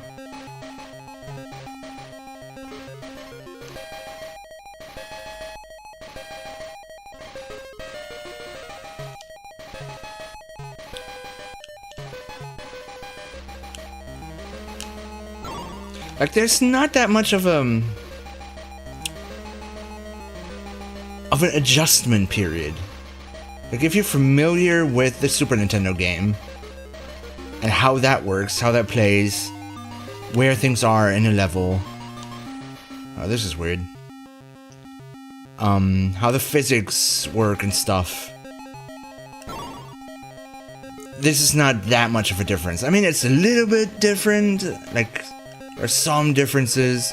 And definitely, like, the screen resolution and size definitely is a difference. Oh, no.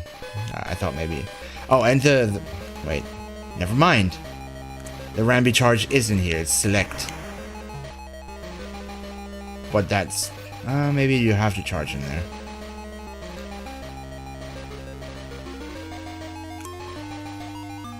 Nope. But you can't stop being Rambi. Because select is the charge. So that's the difference. You can't get off Mr. Bones' Wild Ride. Once an animal, always an animal. Unless I'm missing something. Maybe I am. No, I don't think so.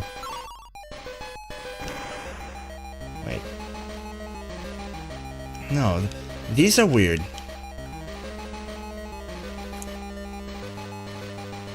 Those are confusing and unnecessary.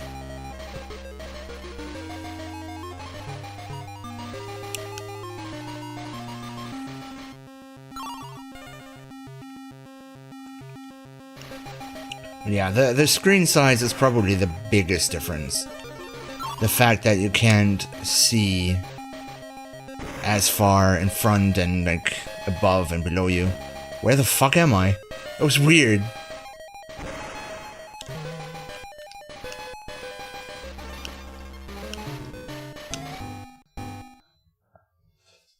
And that's kind of something that does take a little bit of getting used to.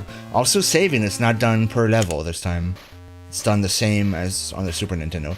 Which, that part, I'm not sure I like that much. Because the way the first Donkey Kong Land did it was way more suited to a portable platform. A portable platform that does not have sleep mode, like modern platforms would. And that's a battery hog, so you can't just leave it on.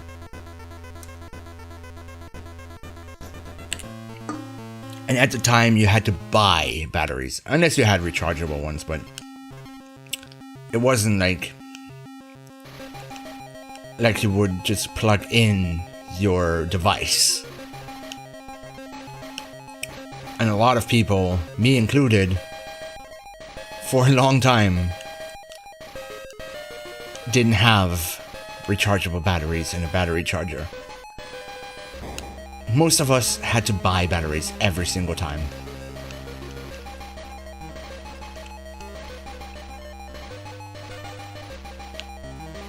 Which, needless to say, was annoying not just for us, but also, and maybe especially so, our parents, who had to buy them.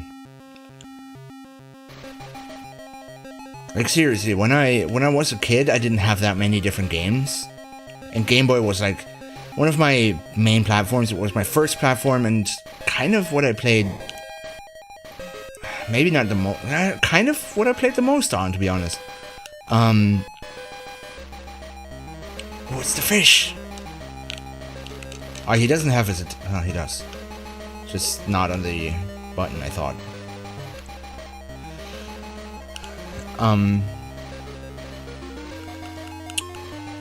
Like, Game Boy was kind of what I played the most on. And often, like, my parents, and especially my dad, like, my mom was a bit more understanding, I guess. But often, like, my dad was like, first of all, he didn't want to buy me games that often. But on top of that, like, why he was especially reluctant with that was, like, he actually didn't want me to play Game Boy that much because of the price of the batteries. Like, first of all, the batteries themselves kind of got taken from my game budget. Oh, shit. But on top of that, like, even if I had budget left, he still was like, no, I would prefer you not buy a new game. Because he knew that me having a new Game Boy game would mean I would probably need batteries all the time for a while. And that was like kind of the one thing where if I went over budget on batteries and I just needed new ones, they just kind of bought new ones, but then were really annoyed by that. Until we eventually got a charger and rechargeable batteries, but that took us a while.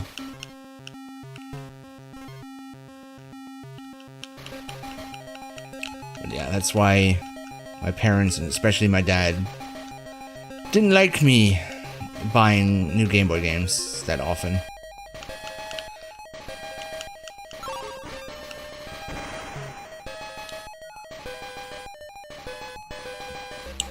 But that's also just why it's kind of a good idea for a game of the time, more so than today, to let you save pretty much any time, or at least incredibly frequently.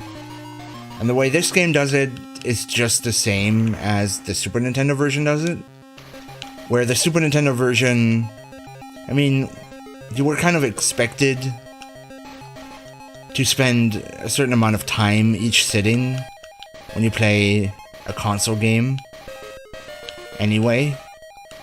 And leaving the Super Nintendo on just for a little bit was definitely easier to do than with a Game Boy. And like a portable system you probably had with you like in school or on the bus or like on the way somewhere. And if you just happened to like reach your destination and you had to put it away, or like class started if it was in school, then you turn that thing off. If you can't save, it's incredibly frustrating. So that's why I would say at least the save system is better about the first game.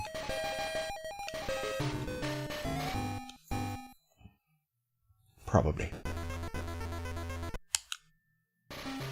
But everything else is better on this one.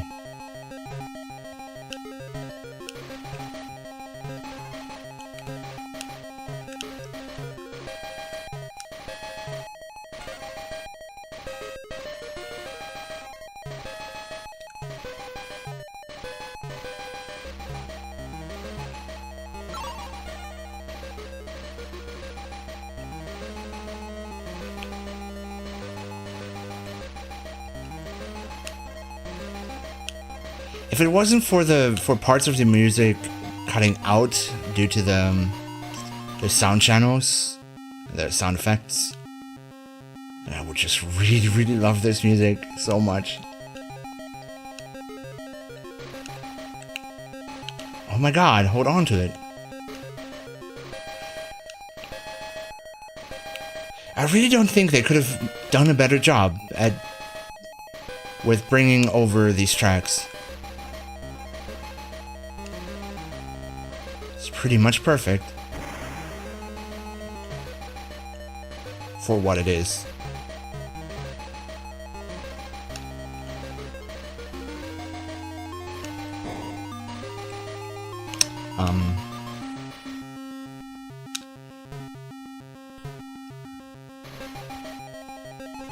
Okay, that counted, I think. Unless it just got killed from me jumping into it there.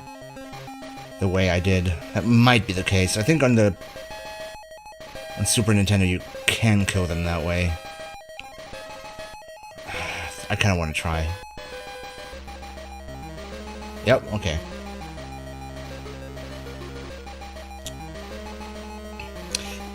Hey, Stag. Yeah, that's true? Maybe? Is it? Is this not the right track? Are you sure?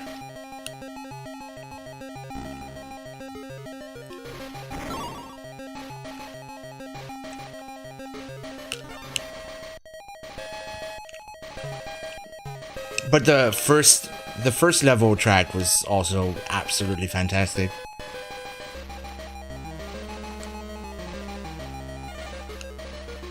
Oh, right. Yeah, you might be right. I mean, it was also in the water level, but I thought that maybe it's just for multiple levels?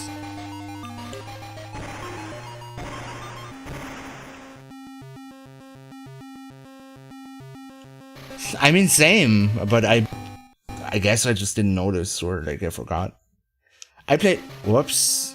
Okay, that's kind of weird, like... But you can just start and select out of it. Oh god, it's funky.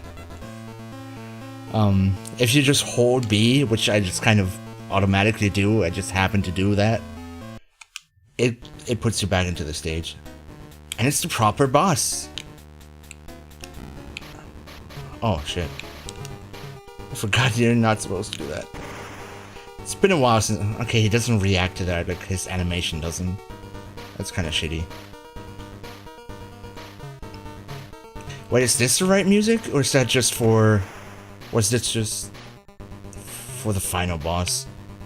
This kind of sounds like the final boss music, but I could... Dude, it's been a while. Oh, fuck. Yeah, I was gonna say that. I mean, I did say that. I thought this kind of sounded like final boss, but I wasn't sure if it's just for the final boss in the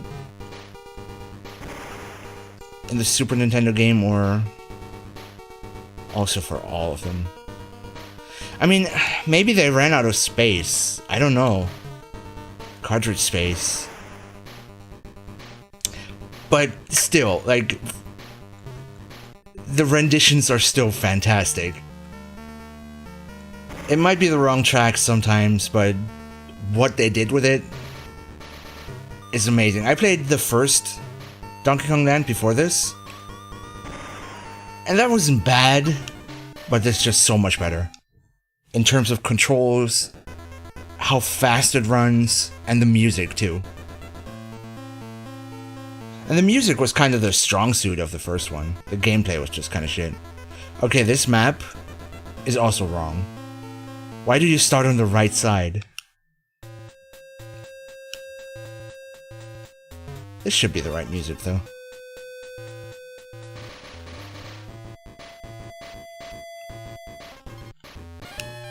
Oh, oops. I thought it was one of those that just sends you flying automatically. Let's break it on this time. Let's play Dixie. Oh my god, okay. I fucked that up.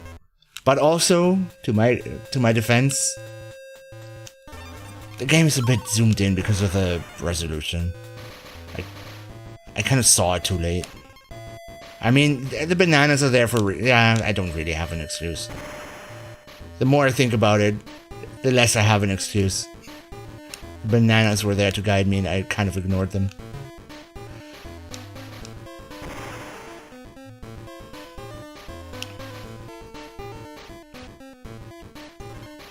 Wait, what? Ah. I don't remember if the spiders in this version. I did have both versions when I was a kid. I had the Super Nintendo version and this one. And I loved them both.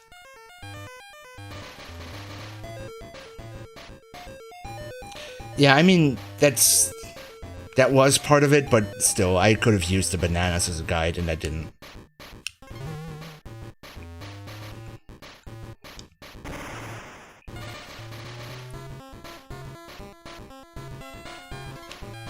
Yeah. But that too was something the first one was worse with. They were like... okay, in that case, I didn't know where to land. So, yeah, maybe this one is just as bad with that as the first one. But in the first one, for instance, there was like an off-screen... I did it again, where I thought it would throw me up and it didn't. Even though they throw you up immediately when they do.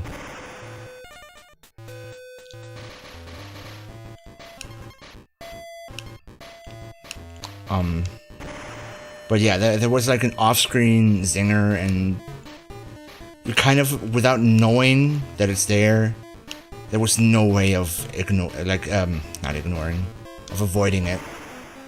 You would just jump into it. There were a few of those, and like respawning enemies, like the second they leave the screen. The first one was rough. The first one was no fun. This one is much better. I'm still not gonna play through it, but I'm having a blast with this.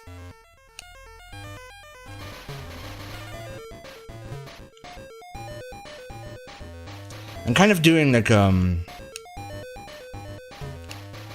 spider is in this one. But wait, does she? Yes. Wait. Oh, it's select. That's kind of hard to do on this controller. Pressing select after shooting.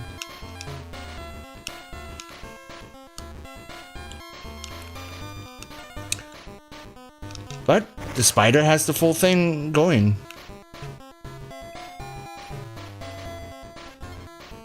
That was risky.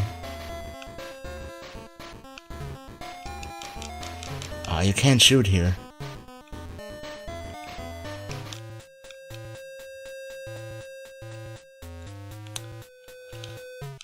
I was looking at my other screen.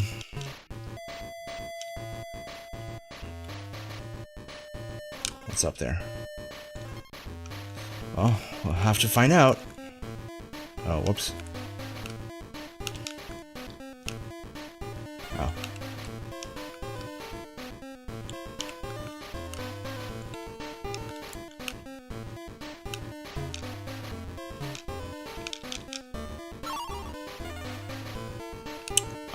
But yeah, I'm gonna play the Game Boy Color version, the Japan exclusive one, of the third one a little bit, and then I'm gonna move on to... whoa. Then I'm gonna move on to the Game Boy Color version of Donkey Kong Country, and after that I'm probably gonna continue the arcade Donkey Kong. Well, quote-unquote arcade Donkey Kong. You know the one. You didn't miss it this time. It's not the right one.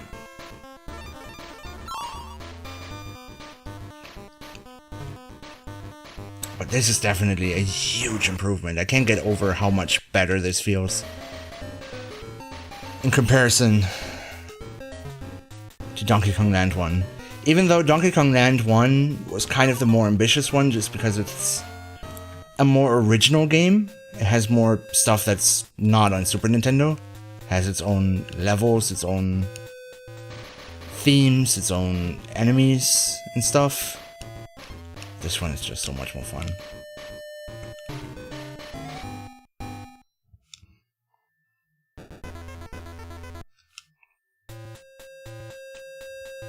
Yeah, this is also the wrong...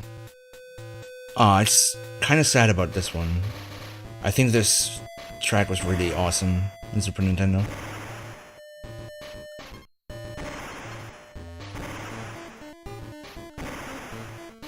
I don't quite have it in mind right now. Like, I can't quite remember the music here. But I do remember that I liked it a lot.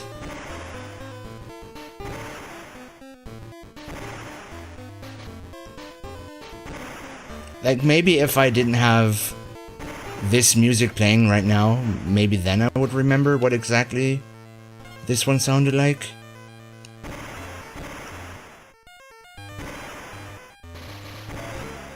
Oh, come on. There was nothing I could have done about that.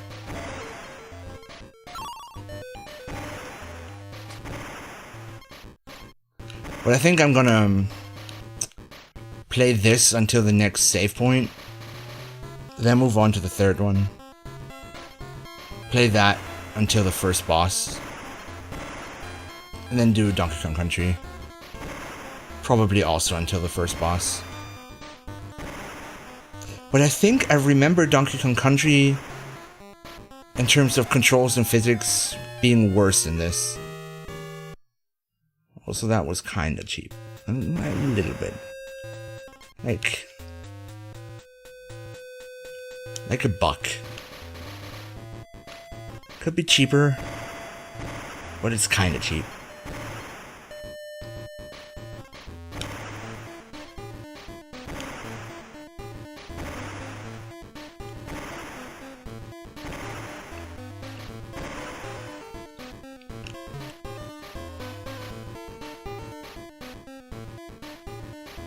The Game Boy Color version. It's still gonna be part of the Game Boy block.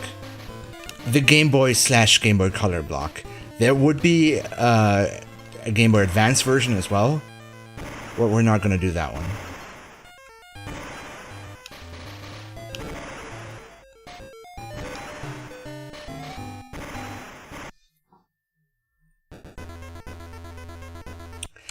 And we're not gonna play through any of them.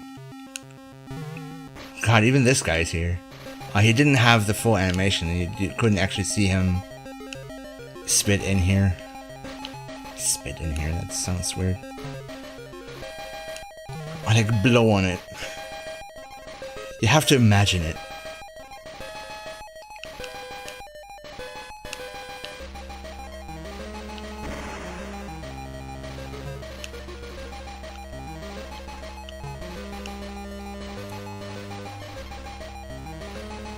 Whoops.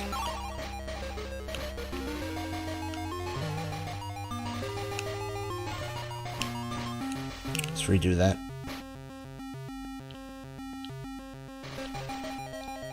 I also don't think that the anglerfish is ever in this. Which probably is due to technical difficulties. I mean, I imagine that would be not so easy to do on Game Boy. Plus, even if technically they could do it, maybe it would just kind of suck on an original Game Boy screen. Where it's already hard enough to see.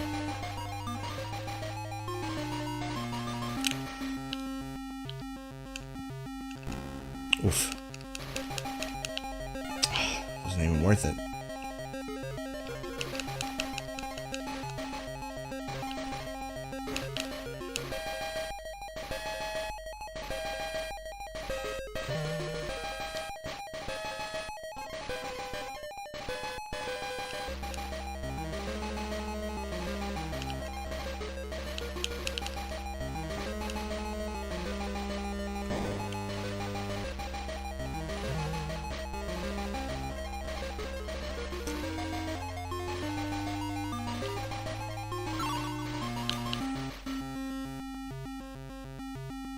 Oof.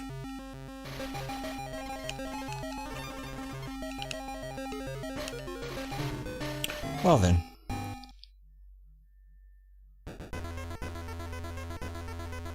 yeah, no. It's just kind of a little side thing. Well, of these ones, I might beat the quote-unquote arcade game. I mean, I've already done 2 streams of that. So, might as well. In small-ish chunks.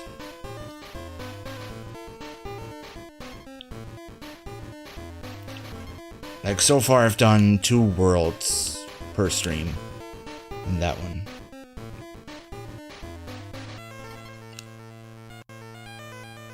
But these ones, I'd rather stream the Super Nintendo version in its entirety.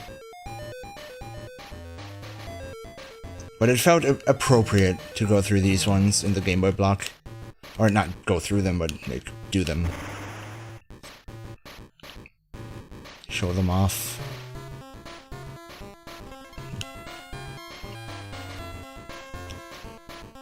Especially since there's a fair bit of nostalgia involved with the Game Boy versions too. Especially this one. Where am I going? Okay. What's the leap of faith thing? Made me pretty nervous. Okay, that made no sense. It just walked off. And it did move a little bit, so it noticed that I was on it. Oh, come on.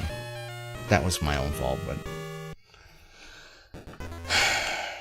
I was impatient. But the first death was not my fault. I refuse to take responsibility. Yeah, there I wasn't even, like, I was kind of too pussy to press to the right. Is he kind of... Oh, shit. Please respawn.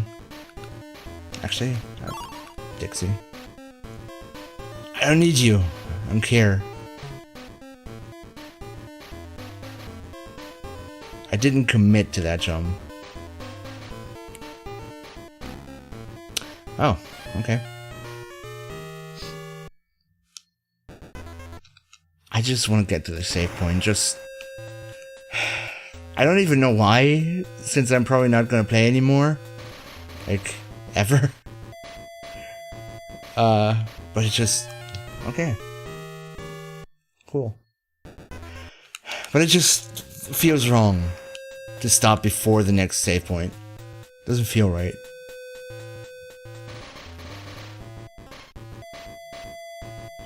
Please don't kill. Thank you. Appreciate it. Just in case.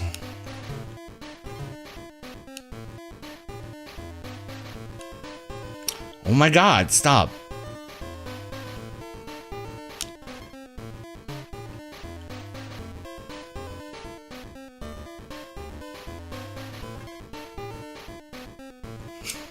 Even that one, I had no reason to grab that.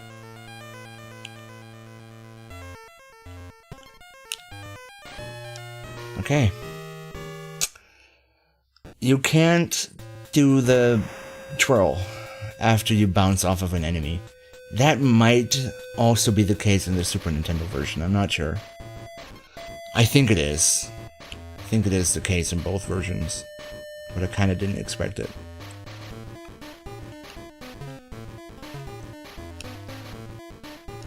And also I saw the other one way too late.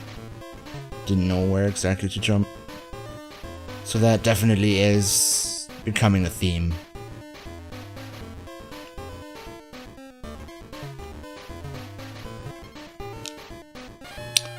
Cool.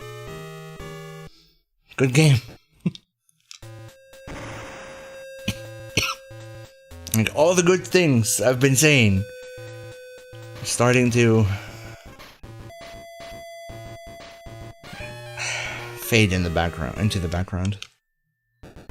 This part is a pain. This part sucks.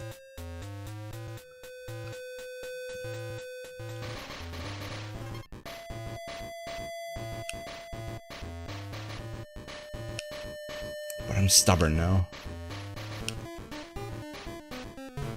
He never goes back, huh?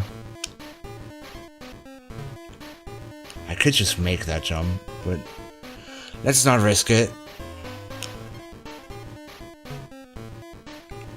Oof.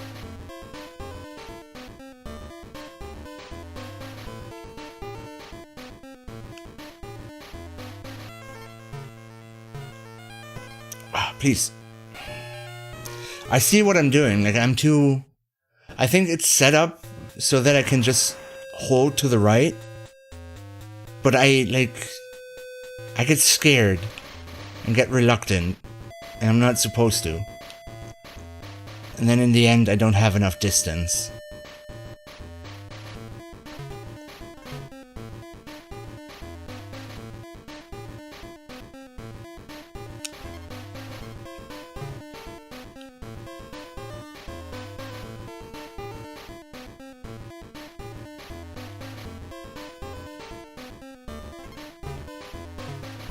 This is, yeah.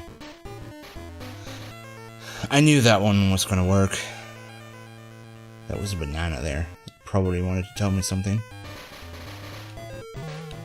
But I don't talk to bananas. Oh my god.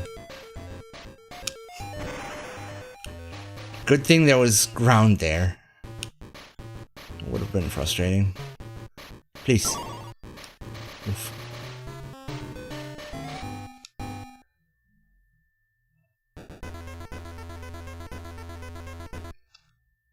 Ah, shit, that was the save point there.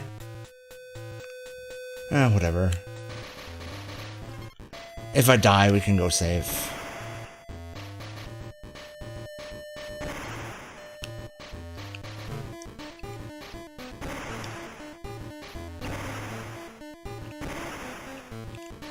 Yeah, this one had different music too.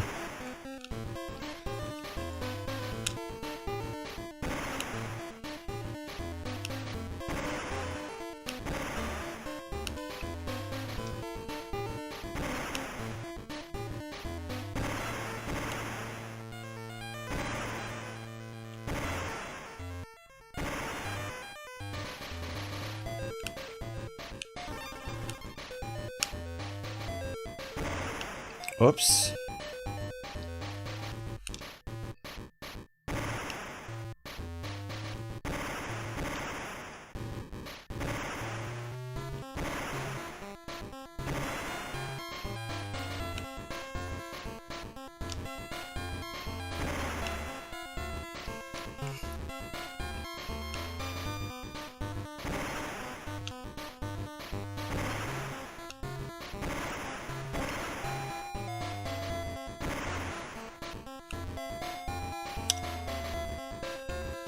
Fuck. Why did I think I was supposed to go up there? There was a zinger on the right. Like, of course I'm supposed to jump over. Like, why would they put an obstacle there if I could just ignore it? No idea what I was thinking.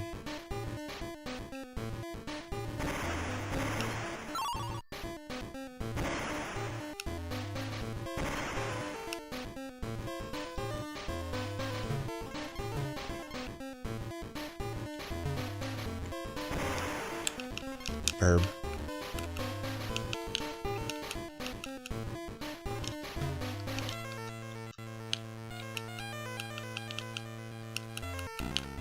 Oops.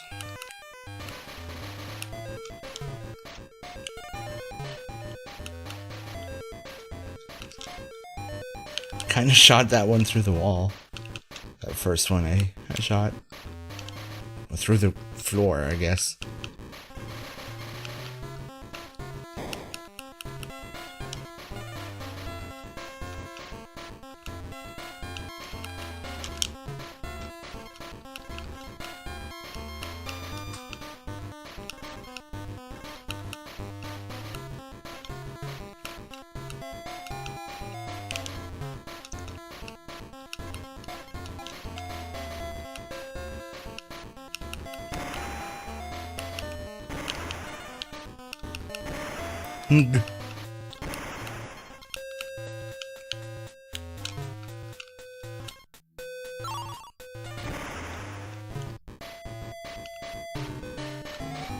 Alright, let's save.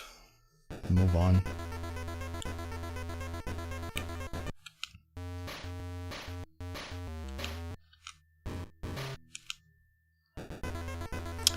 Okay.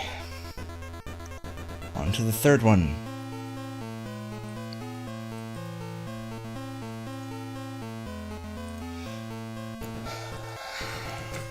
Wait, what's the Japanese version called?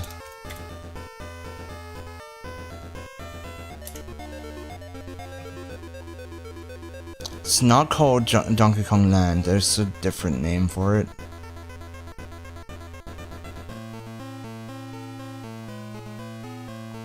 Oh, just Donkey Kong GB. Not even Donkey Kong GB 3, just Donkey Kong 3D... not 3D. Donkey Kong GB, Dinky Kong, and Dixie Kong. So not Kiddy Kong, his name is Dinky Kong in Japan. Cool story, bro.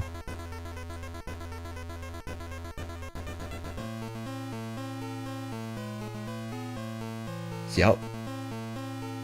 Dinky.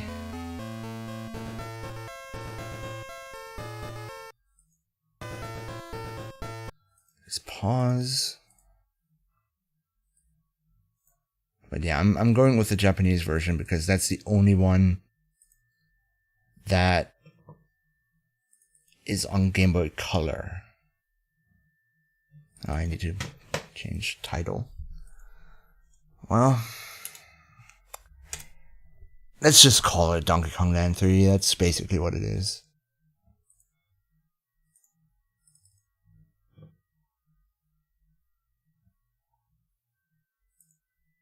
It's not that kind of kiddie. Like that kid with D. Kiddie. Because he's supposed to be a baby. God, that looks so bad.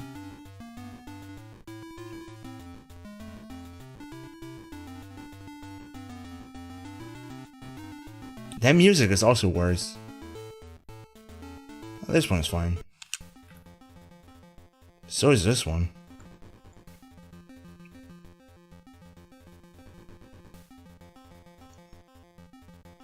Does it have the main melody? Or did they get rid of that? Kinda? It's missing something. It's sort of there. This one is... Can you get up there? No. There's no shoulder jump thingy. Oh, they put a barrel there.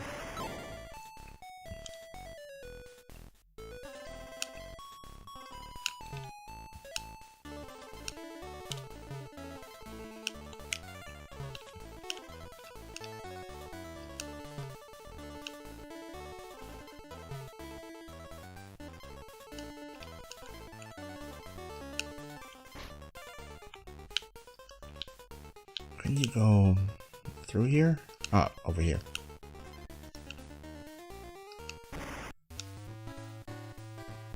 Yeah, I think so too.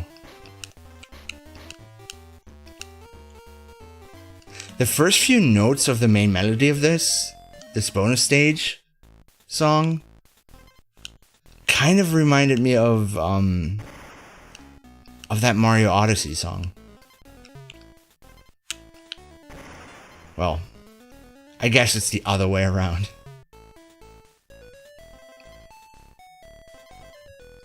But I was never too fond of even the Super Nintendo version of this game. I don't know. The third one kind of missed the mark, and I don't even really know why. Oh, you can move it.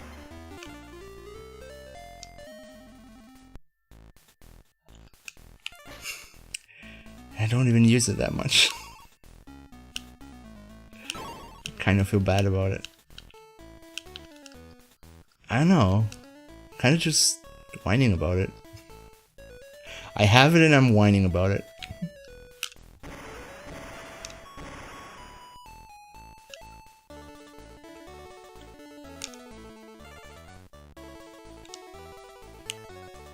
Oh, they do have the goalpost.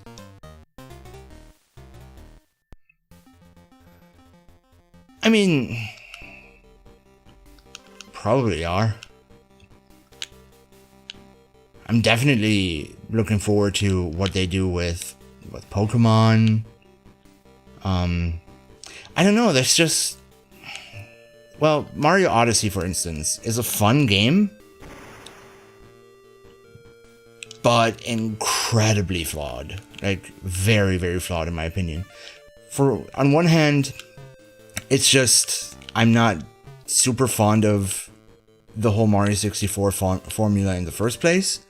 Like, for me, that was never really Mario. I feel like Mario without the power-up system behind it, like Mario with health and getting coins to get a health up and like that kind of stuff, and not having a mushroom, fire flower, and then another thing, kind of doesn't make it feel like Mario. And just the whole collectathon thing doesn't really work for me with Mario. Which is why I actually like the 3D Land and 3D World games more. And I also find that they have more creative level designs. Like, they have more good ideas. They're more creative. But they also just have the power-up system in place. But on top of that, like, I still enjoyed Mario Sunshine, for instance, even though it has the same problem. But with Mario Odyssey, my main issue is there's too much. Like, they just throw moons at you left and right. And I don't know what this music is. I don't think it's in the main game. I'm not sure though. I haven't played the Super Nintendo version of this enough to really remember the water music. But yeah, like, there's hundreds. Literally hundreds of moons, and that just gets tiresome. Like, in any other Mario game like that, like, even if I'm not super huge a fan of the collectathon thing, you still feel rewarded. Dude, I keep just swimming into them. You still feel like rewarded when you like find a star in Mario Galaxy in 64, or like a shiny in Sunshine. So like, you feel accomplished and rewarded. But in Mario Odyssey, there's just literally hundreds.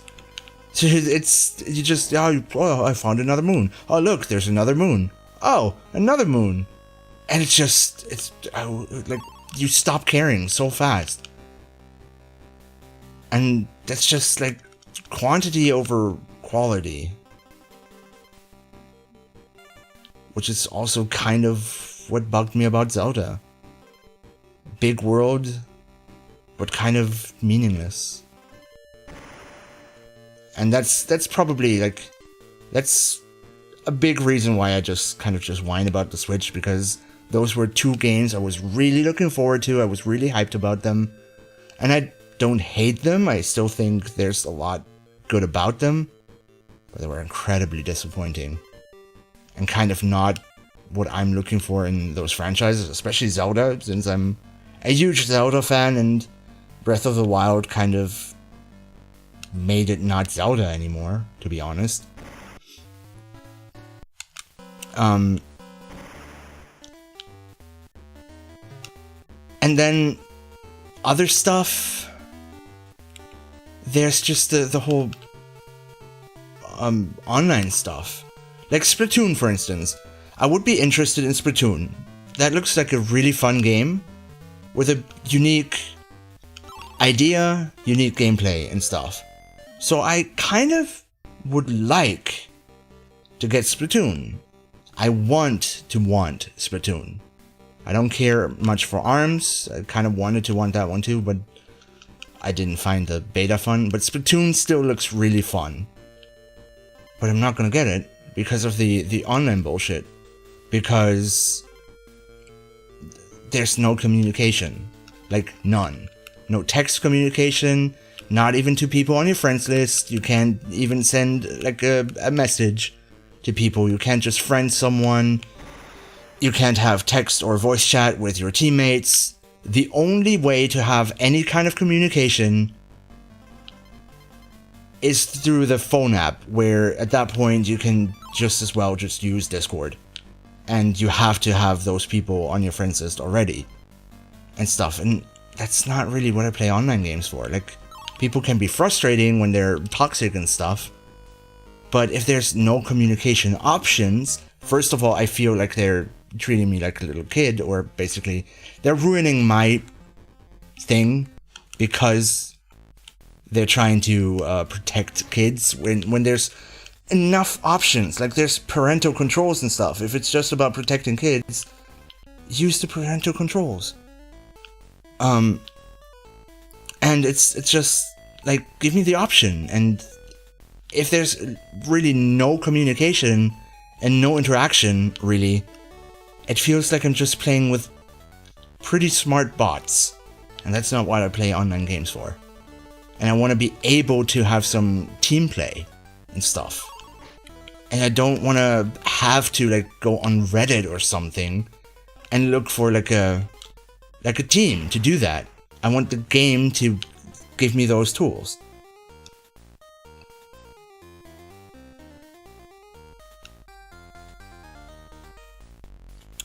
Well, okay, about that, I don't mind change necessarily. But I'm more into gradual change. But I'm just generally, what makes you, like, what's the point of being hyped about a new Zelda, for instance, if you're a huge Zelda fan, but the next Zelda game has nothing to do with Zelda? And aside from just the marketing, them making money off of the name, there's literally no reason to even call it Zelda in the first place. So that's kind of what the problem I have with it. Like, if the same game existed and was a new franchise, maybe I still would think that Breath of the Wild is still an empty, kind of boring game, and there were other things there were things that actually genuinely made me angry, because they started out being amazing and then sabotaged itself into a place where I didn't care about anything anymore, which was the game's own damn fault. But at least I would mind it less if they just didn't call it Zelda and just made it a new IP, especially because we're talking about Nintendo, where people already accuse them of just not having enough new IPs. So I just don't really understand the point in, like, innovating to the point where you lose everything that makes it the thing that it was in the first place.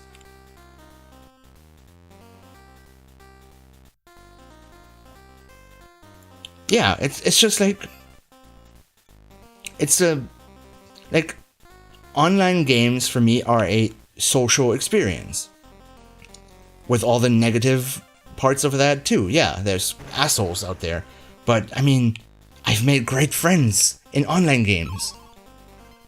Like, some of my greatest moments that I cared about so much happened in online games, and they would have never happened if there was no communication, no interaction, if I couldn't make friends in those games. So, like, what's the point? I might as well just play with bots, with intelligent bots, more or less. And on top of that, like, what makes it even worse, that with this subpar online system, it also is always in the back of my mind that eventually, like September now apparently, you're expected to pay for it. So I'm expected to pay for something where I'm already like, that's so much worse than any other online system. So that's why I really don't care about Splatoon. And honestly, I'm not even sure if I want Smash. And I love Smash. Like, Smash 4 was amazing. And I'm still I'm still looking forward to it. I'm still kind of hyped for it. But at this point, I know that there's a chance that I'm not even gonna buy it just because I know that the online stuff is probably gonna suck and require me to pay for it monthly. With a subpar service. And that's kind of why I'm so cynical about the Switch in general.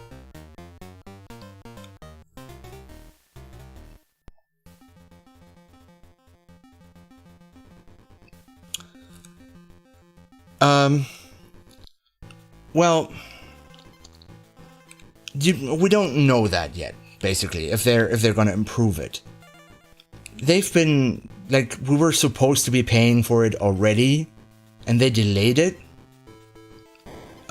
Which maybe was due to feedback, so maybe. I mean, if we're optimistic about this, maybe they heard feedback and were like, oh, people are not really eating this up.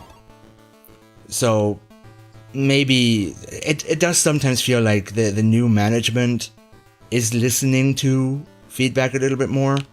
So maybe they will improve it, and maybe there's gonna be communication. If that's the case, then dude, I'm a happy panda. I'm gonna get those things. I might even buy Splatoon. Like, just retrospectively, because I assume it's still gonna be active then.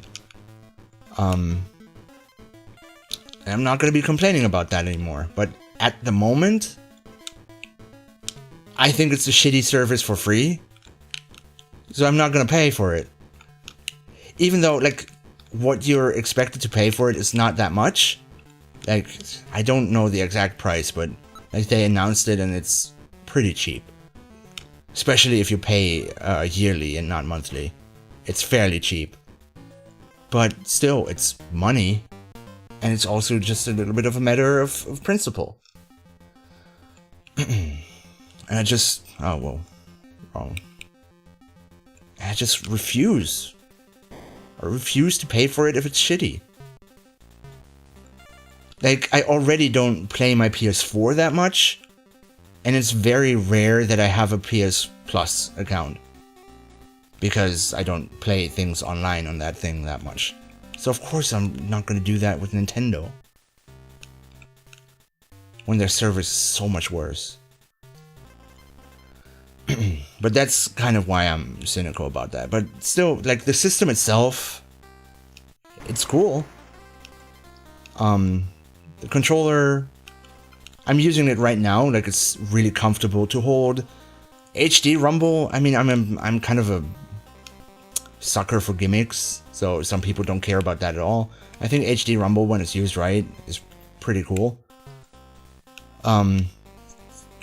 The motion controls, the way they are used in the games that I have,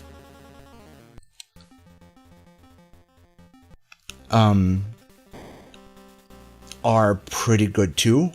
Like in Zelda, for instance, like how you can aim with just the sticks, but then you can do just some like fine adjustment with the motion controls.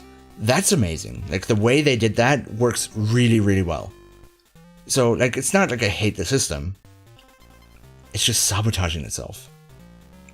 And there's just not that many games, in my opinion, that I really care about. Like, it's kind of a port machine.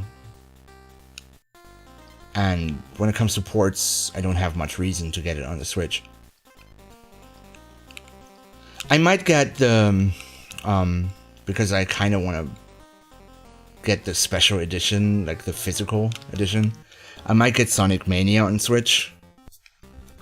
But yeah, and like I said, Pokemon, I'm definitely looking forward to that. What they do with that. Hoping they...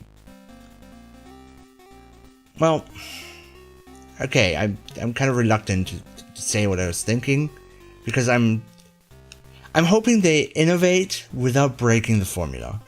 Without, like, making it not feel like Pokemon anymore. But I kind of trust I kind of trust they will find that. Like, I think Game Freak kind of knows how traditional Pokemon is. I think they, like, I have trust in them that they won't fuck that up. I'm gonna get Tropical Freeze. Well, maybe. I might get Tropical Freeze for Switch. The one issue I have with that is kind of just me. That one I fully admit is nitpicky and just me. But I'm not even sure if that's maybe an option in Tropical Freeze. I'm gonna look that up before it comes out. But I have the 3DS version of the first Donkey Kong Country Returns. And like in the Wii version to like do rolling and running and stuff, you kind of had to use like motion controls and like waggle the thing, which was really annoying. That's why I didn't play that one. But in the 3DS version, they mapped it on a shoulder button. And for some reason I can't do that. It annoys me so much. It's also why I didn't play Rayman. But that's, like I said, that's just me being picky. Like, I fully recognize that I could probably get used to it, and I'm just whiny there. That's not really...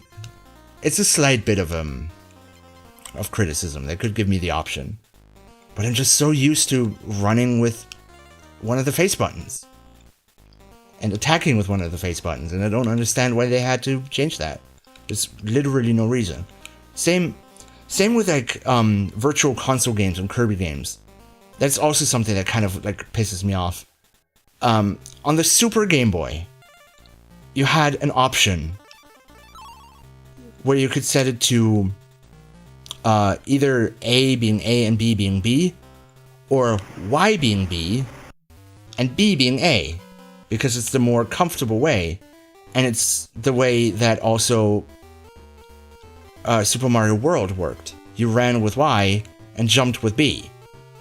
So, like, in the 90s, Nintendo realized that that is kind of how their 4 face button controllers worked. But in the frickin' 2010s, they completely ignored that and completely forgot about it. There's save states now, but you can't switch that control scheme. And I'm like, why? How's that so hard? Again, it's kind of me being picky, but it's so uncomfortable for me. Like, I find it super uncomfortable to, like, press A and B, like, mainly, on a controller like that. Whoops.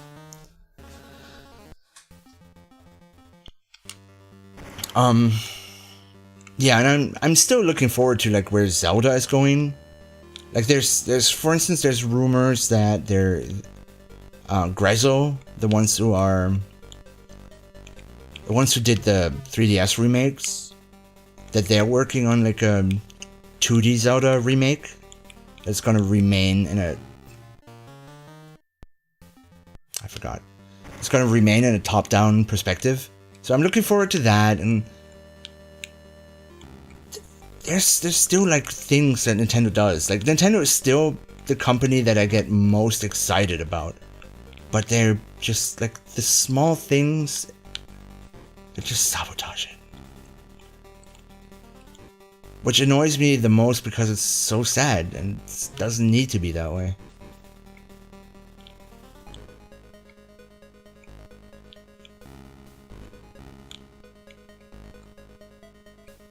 Yeah. And it's like even in games like Kirby, it doesn't matter that much in Kirby because you don't... Like one game that I literally couldn't play on Virtual Console on 3DS was Mario. Like a NES Mario game. I can't hold B on that controller and then press A to jump. It's so uncomfortable, it hurts. With Kirby, it's not that bad because you don't really hold B while jumping. You do either or. But it still is just like, it boggles my mind. And it just annoys me a little bit, which is why I haven't played any of the modern Kirby games. Because they don't give you a freaking option, even though it would be so easy to do. Like, it would cost them nothing.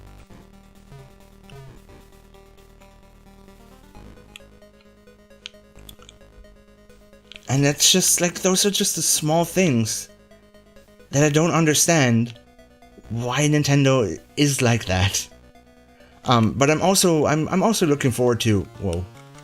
Dude, I suck at this boss. I mean, I'm not super focused, but still.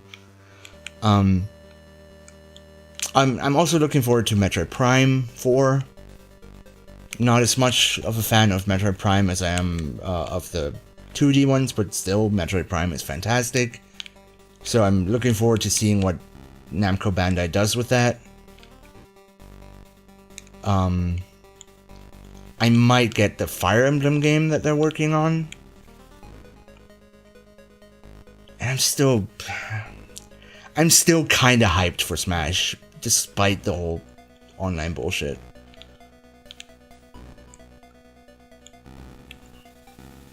And who knows what else? There's gonna be a Megami Tensei game that might be cool. So it's not like I really regret that I have a Switch. I just don't use it that much.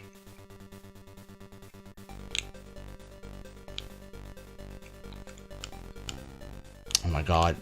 Okay, I pressed the button earlier there and he didn't react. And then I just spammed it. Alrighty.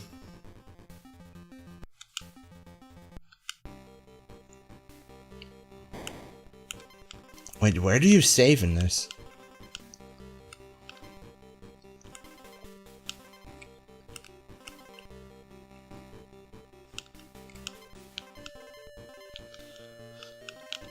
Though I might not care about saving in this one. I might just move on to DKC and then the arcade one.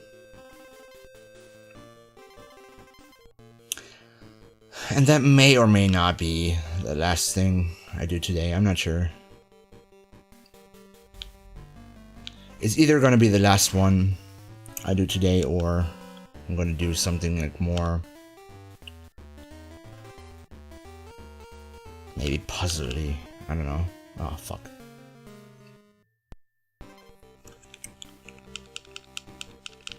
But it might be the last thing I do for the Game Boy block today.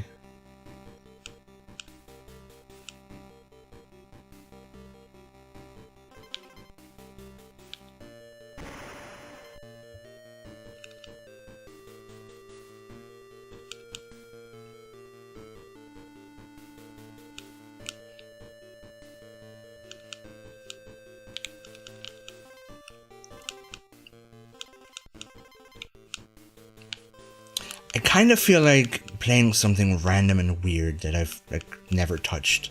Like some random weird like free indie games on itch.io or something like that.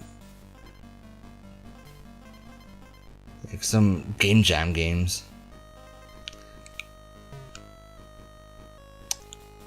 I see why I keep swimming into stuff. And why I keep taking damage as the fish. On Super Nintendo, he just attacks automatically if you swim into them like face first. In this, he doesn't. You have to press the button. It's muscle memory getting in the way.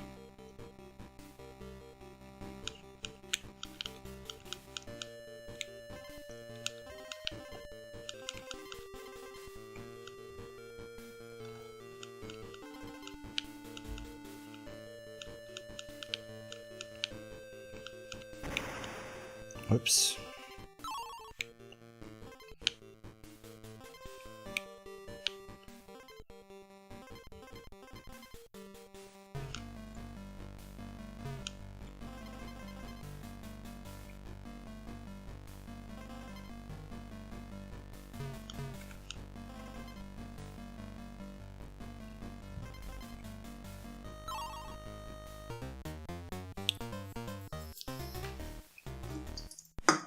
Energy drink. Is it that cave over there? I don't care. I'm moving on. To DKC. Yeah. But this shows Donkey Kong Land 2, definitely the best one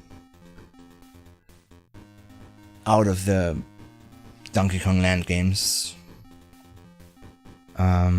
Game Boy Color. There it is, Donkey Kong Country. And if I remember correctly, this one was kind of impressive, but kind of bad.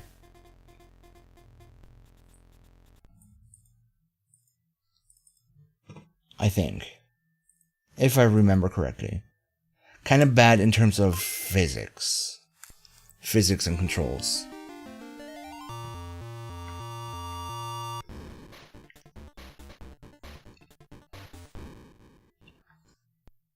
Aw, I thought the whole intro was gonna start.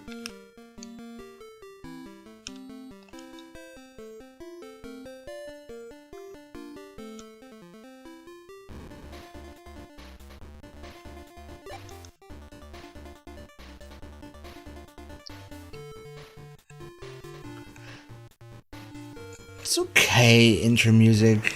It's alright. Oh, this is sound test.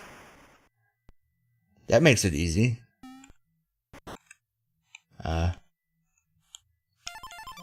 Or not. Because it fucking sucks.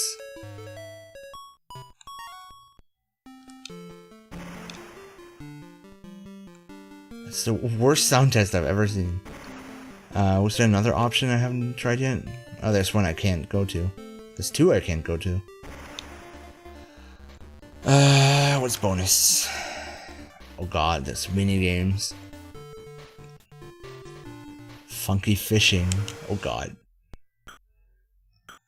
Oh, what is this?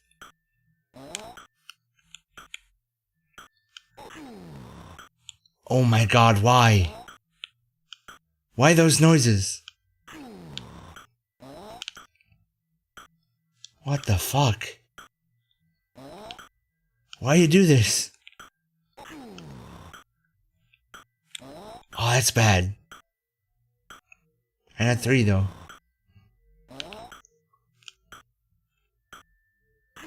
Ooh.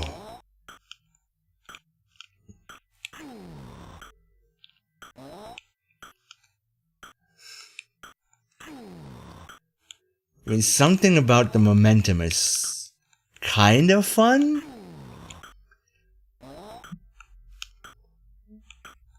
Like, it's kind of loose enough to make it fun to control. But it's also incredibly dull. And the freaking voice.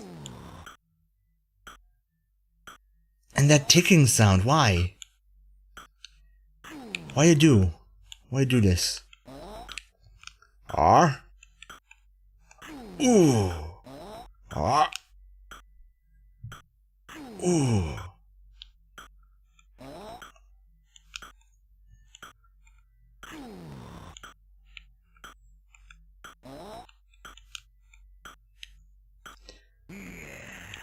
Yeah.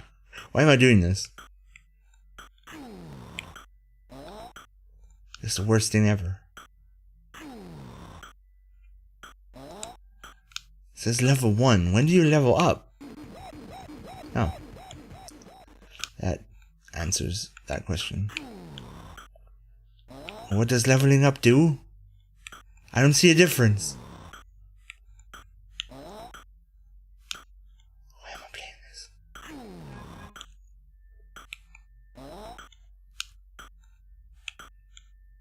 Ooh. Dude, that's kind of... I don't know. Let's not. Yes, quit. Please. What is this? Kremlings and Kongs. Kremlings and Kongs. Stop the Kremlings, but don't hit your chimpy chums. what is this music? This sounds familiar. Oh. Let's see what it is. I hear what it is. Wait, why can't I... Oh, you press B to reload. Oh, this is bad.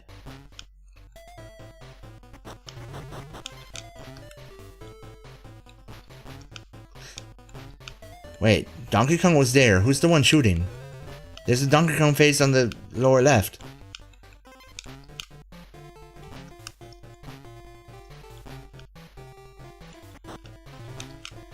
Oh god, I'm not even gonna bother with this. Let's just do the main game, please. Fuck.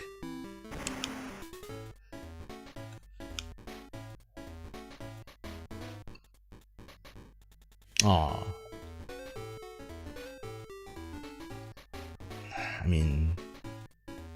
I think they could have done a better job with this song. It's not... awful, but...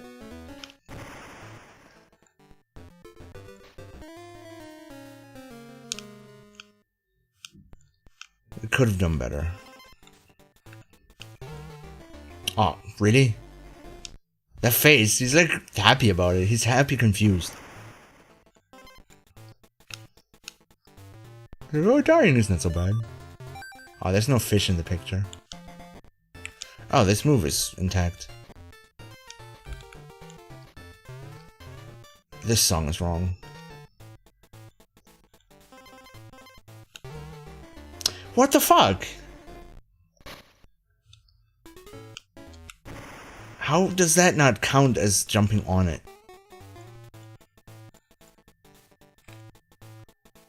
Let's get this. Oh, it just shows a freaking barrel. Not even the face of your partner. Can you do the thing? Oh no. Maybe you can. If you don't fuck it up. God.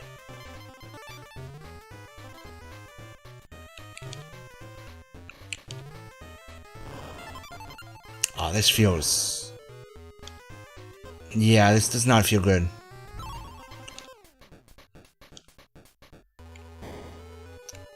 And you're not sitting on Rambi. Donkey Kong Land has that over this one.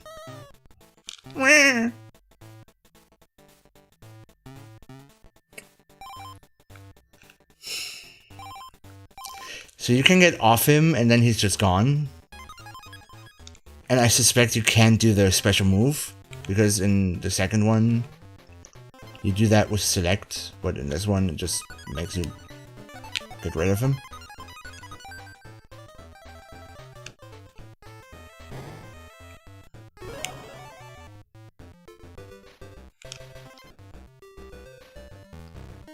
I don't care.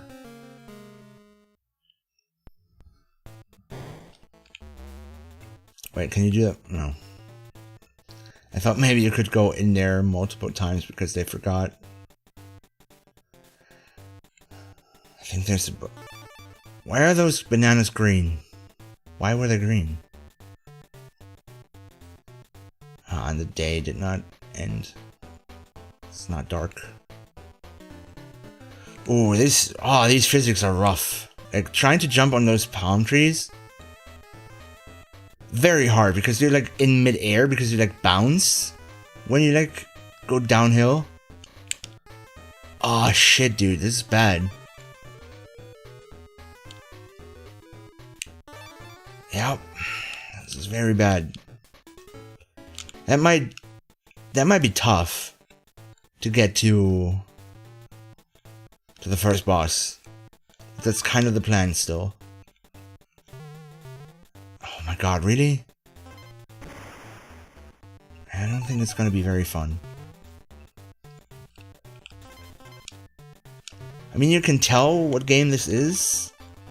The game is kind of intact, but it's not very fun to play.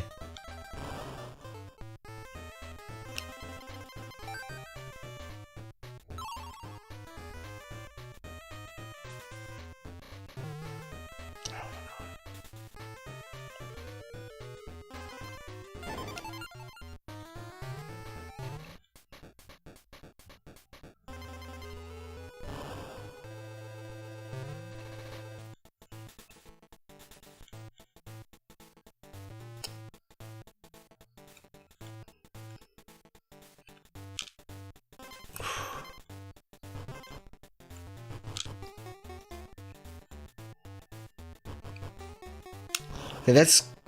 I'm gonna give them that. That's nice that they bothered... Oh god. That they bothered to include the sound effect for the DK barrel. So you can hear when it's close. Which was not the case in any of the other games that we just played. You just had to see it. Or else you were boned.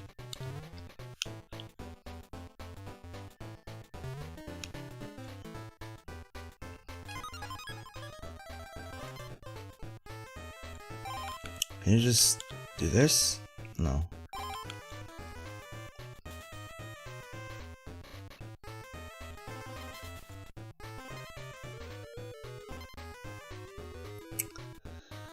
But honestly, this kind of feels like a good... I blinked in exactly the wrong moment. This feels like a good Chinese knockoff. Like one of those bootleg games. Just a good one.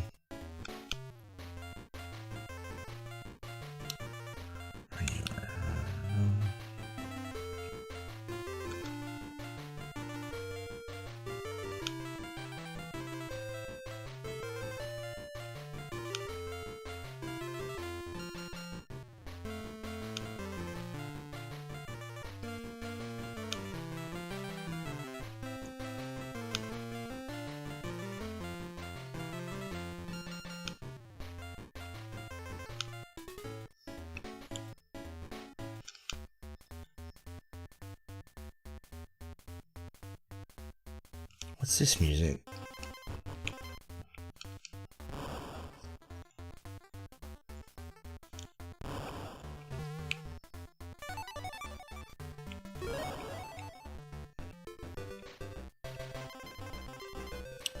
The bonus stage music is good. That's a good rendition.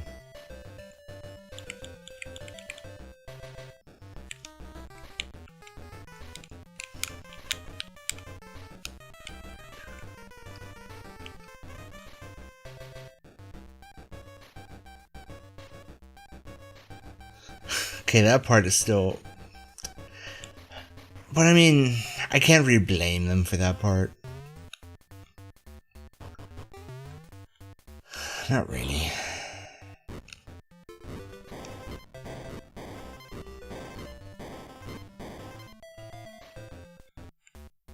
Okay. Didn't pick up the bananas and just freaking... Oh god, this is rough. This one is rough. Kind of sad too, like... Why is this one so bad when Donkey Kong Land 2 felt so great and this one is exclusive to the Game Boy Color, which is a more powerful system? I think like twice as powerful in terms of its CPU. I think it's like twice as high hertz.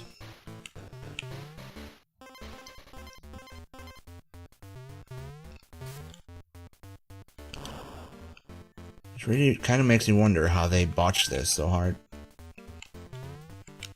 Oh my god, this is so hard to control. It's gonna be tough to get to the first boss, I'm not gonna lie. But I'm sticking to it. I'm doing it. Unless I hit a game over. Like either first boss or... He doesn't do the bounce when I really need it. So game over might be soon. There we go. Finally.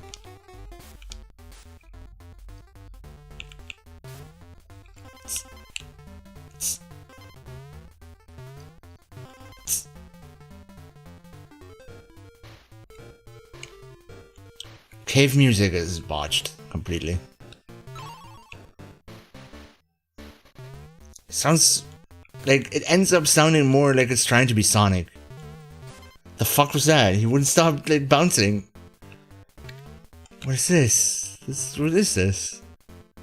Rare, please.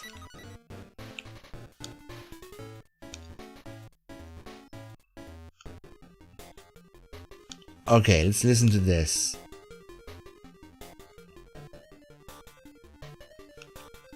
What's this like machinery sound?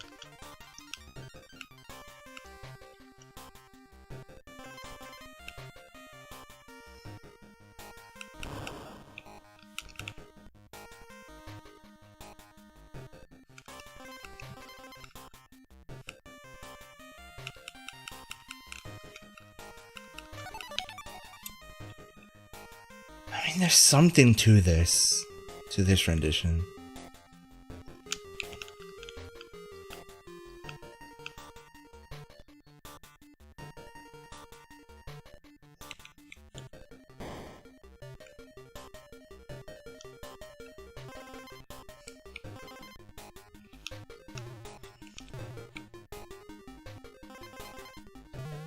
Oh, fuck.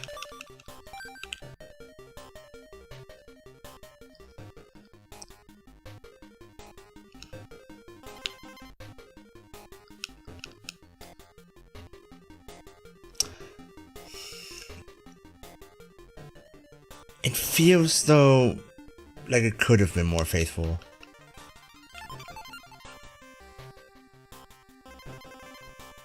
I think they could have done it better.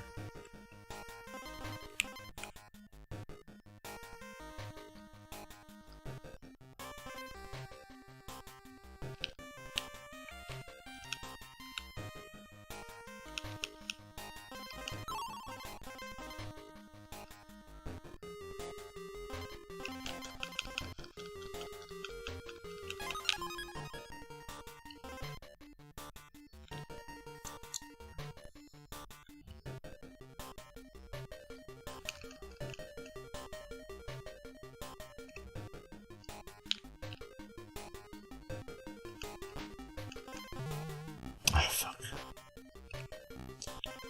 No idea how I didn't see that one. It kind of had a high enough contrast. I should have seen it.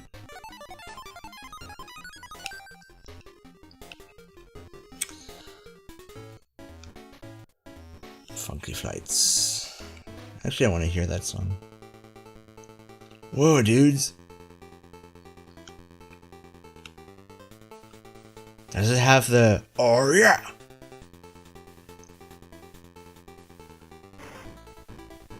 Nope. I didn't think it would. What the oh, return to island map. That's new. That's a nice little change. Oh yeah.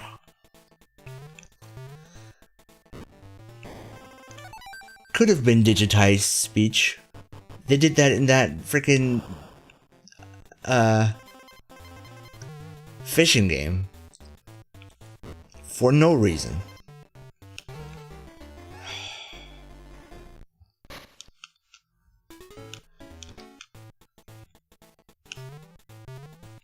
Wait, isn't there? Yeah, there's.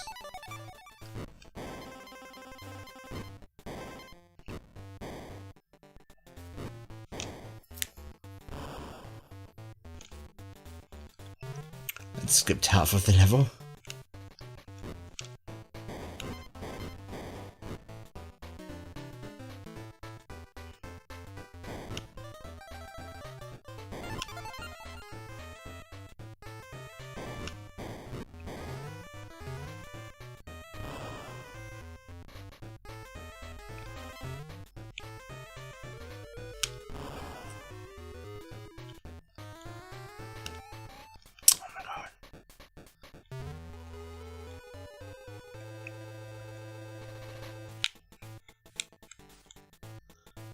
I don't remember which one it is. It's probably one before the barrel, like to the left of it.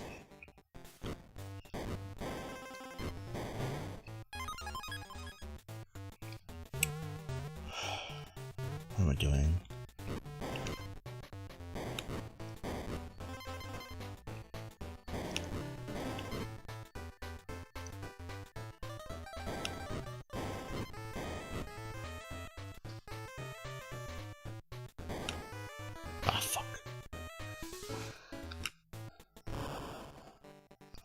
I kind of didn't remember getting the checkpoint barrel. I'm happy I did.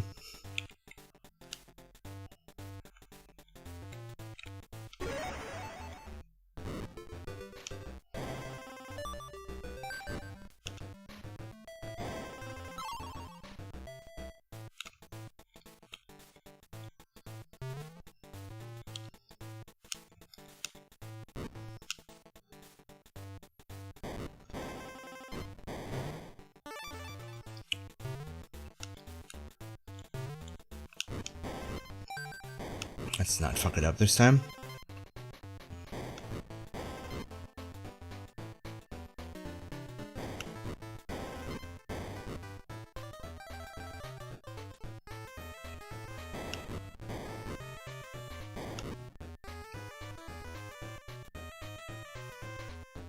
I pushed it out.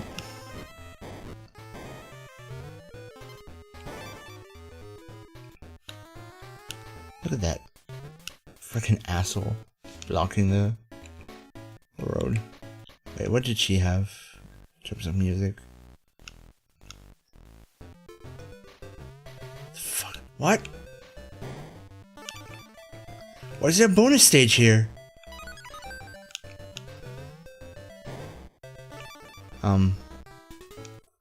Okay, Candy's challenge instead of save point, I guess. Okay, the boss is intact. I'm not surprised. I mean, every other stage was the same, but... well... I was very impatient there. Oh, this is shitty.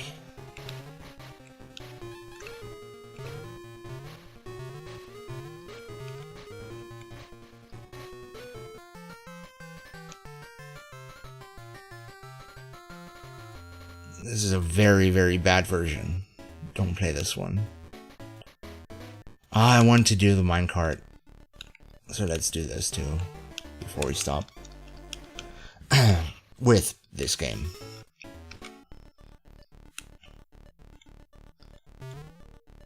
Is there a frog in here? In this? Why does only this one make that kind of sound? Yes, frog is... oh god, frog is ugly.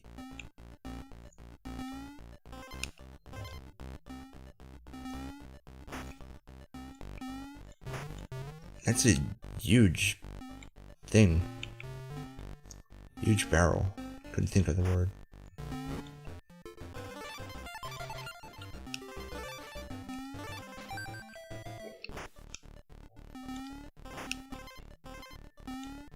The song was kind of getting to the interesting part.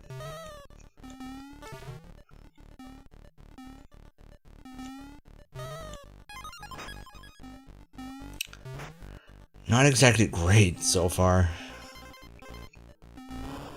The song.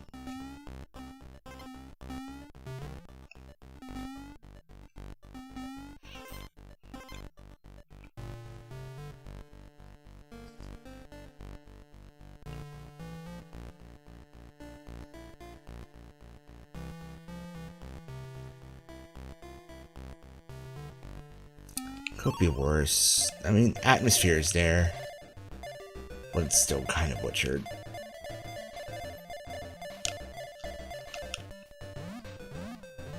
It's a big one. I want to get the big... oh god, this is so bad!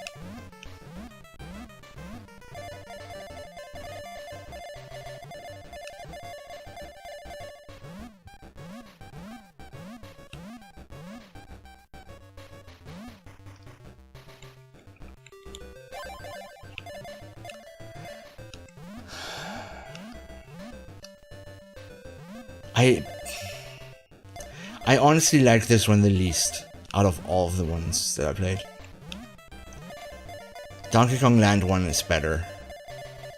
Not necessarily like gameplay wise, it's kind of on par I would say.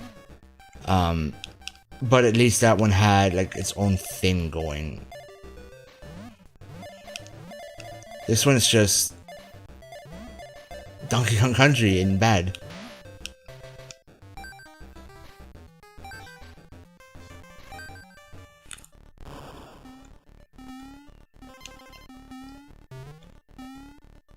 This one is Donkey Kong Country 1 in bad, and Donkey Kong Land is a Donkey Kong Country in bad.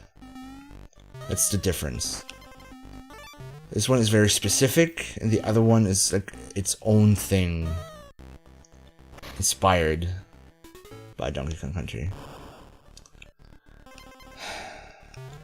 I just want to do the painful level.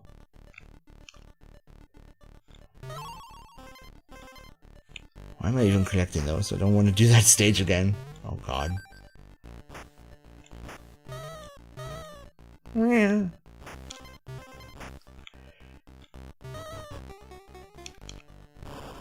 Okay.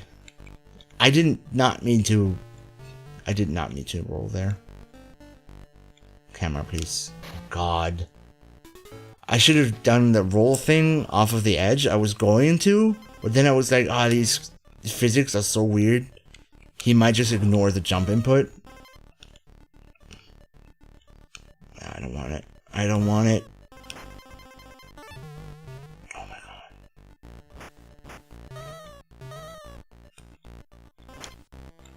Why do these vultures make that sound? And why do they roll when they throw?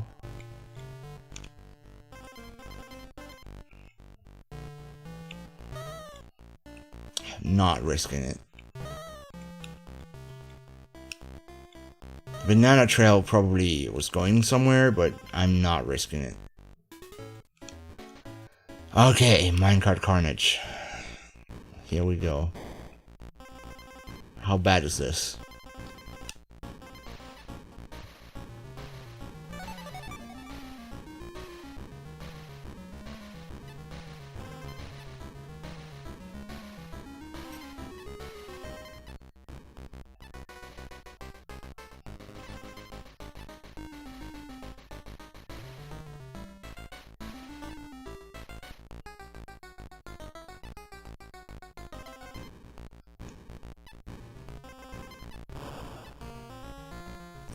Seems kind of fine to me.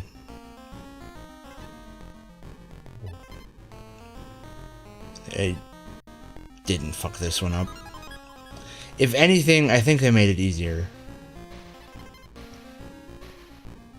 They might have made the hitboxes more accurate and forgiving. Yeah, I think I would have gotten hit on Super Nintendo there. And there, definitely, that would have been a hit. So they definitely made this less painful, which, honestly, in a Game Boy Color version, I'm okay with. Oh, never mind. No invincibility frames. No invincibility frames, even though there's sprite flicker, which makes you think you have invincibility frames. So they botched that part, because I'm pretty sure on Super... Okay, I fucked that up, though. Pretty sure on Super Nintendo there are iframes.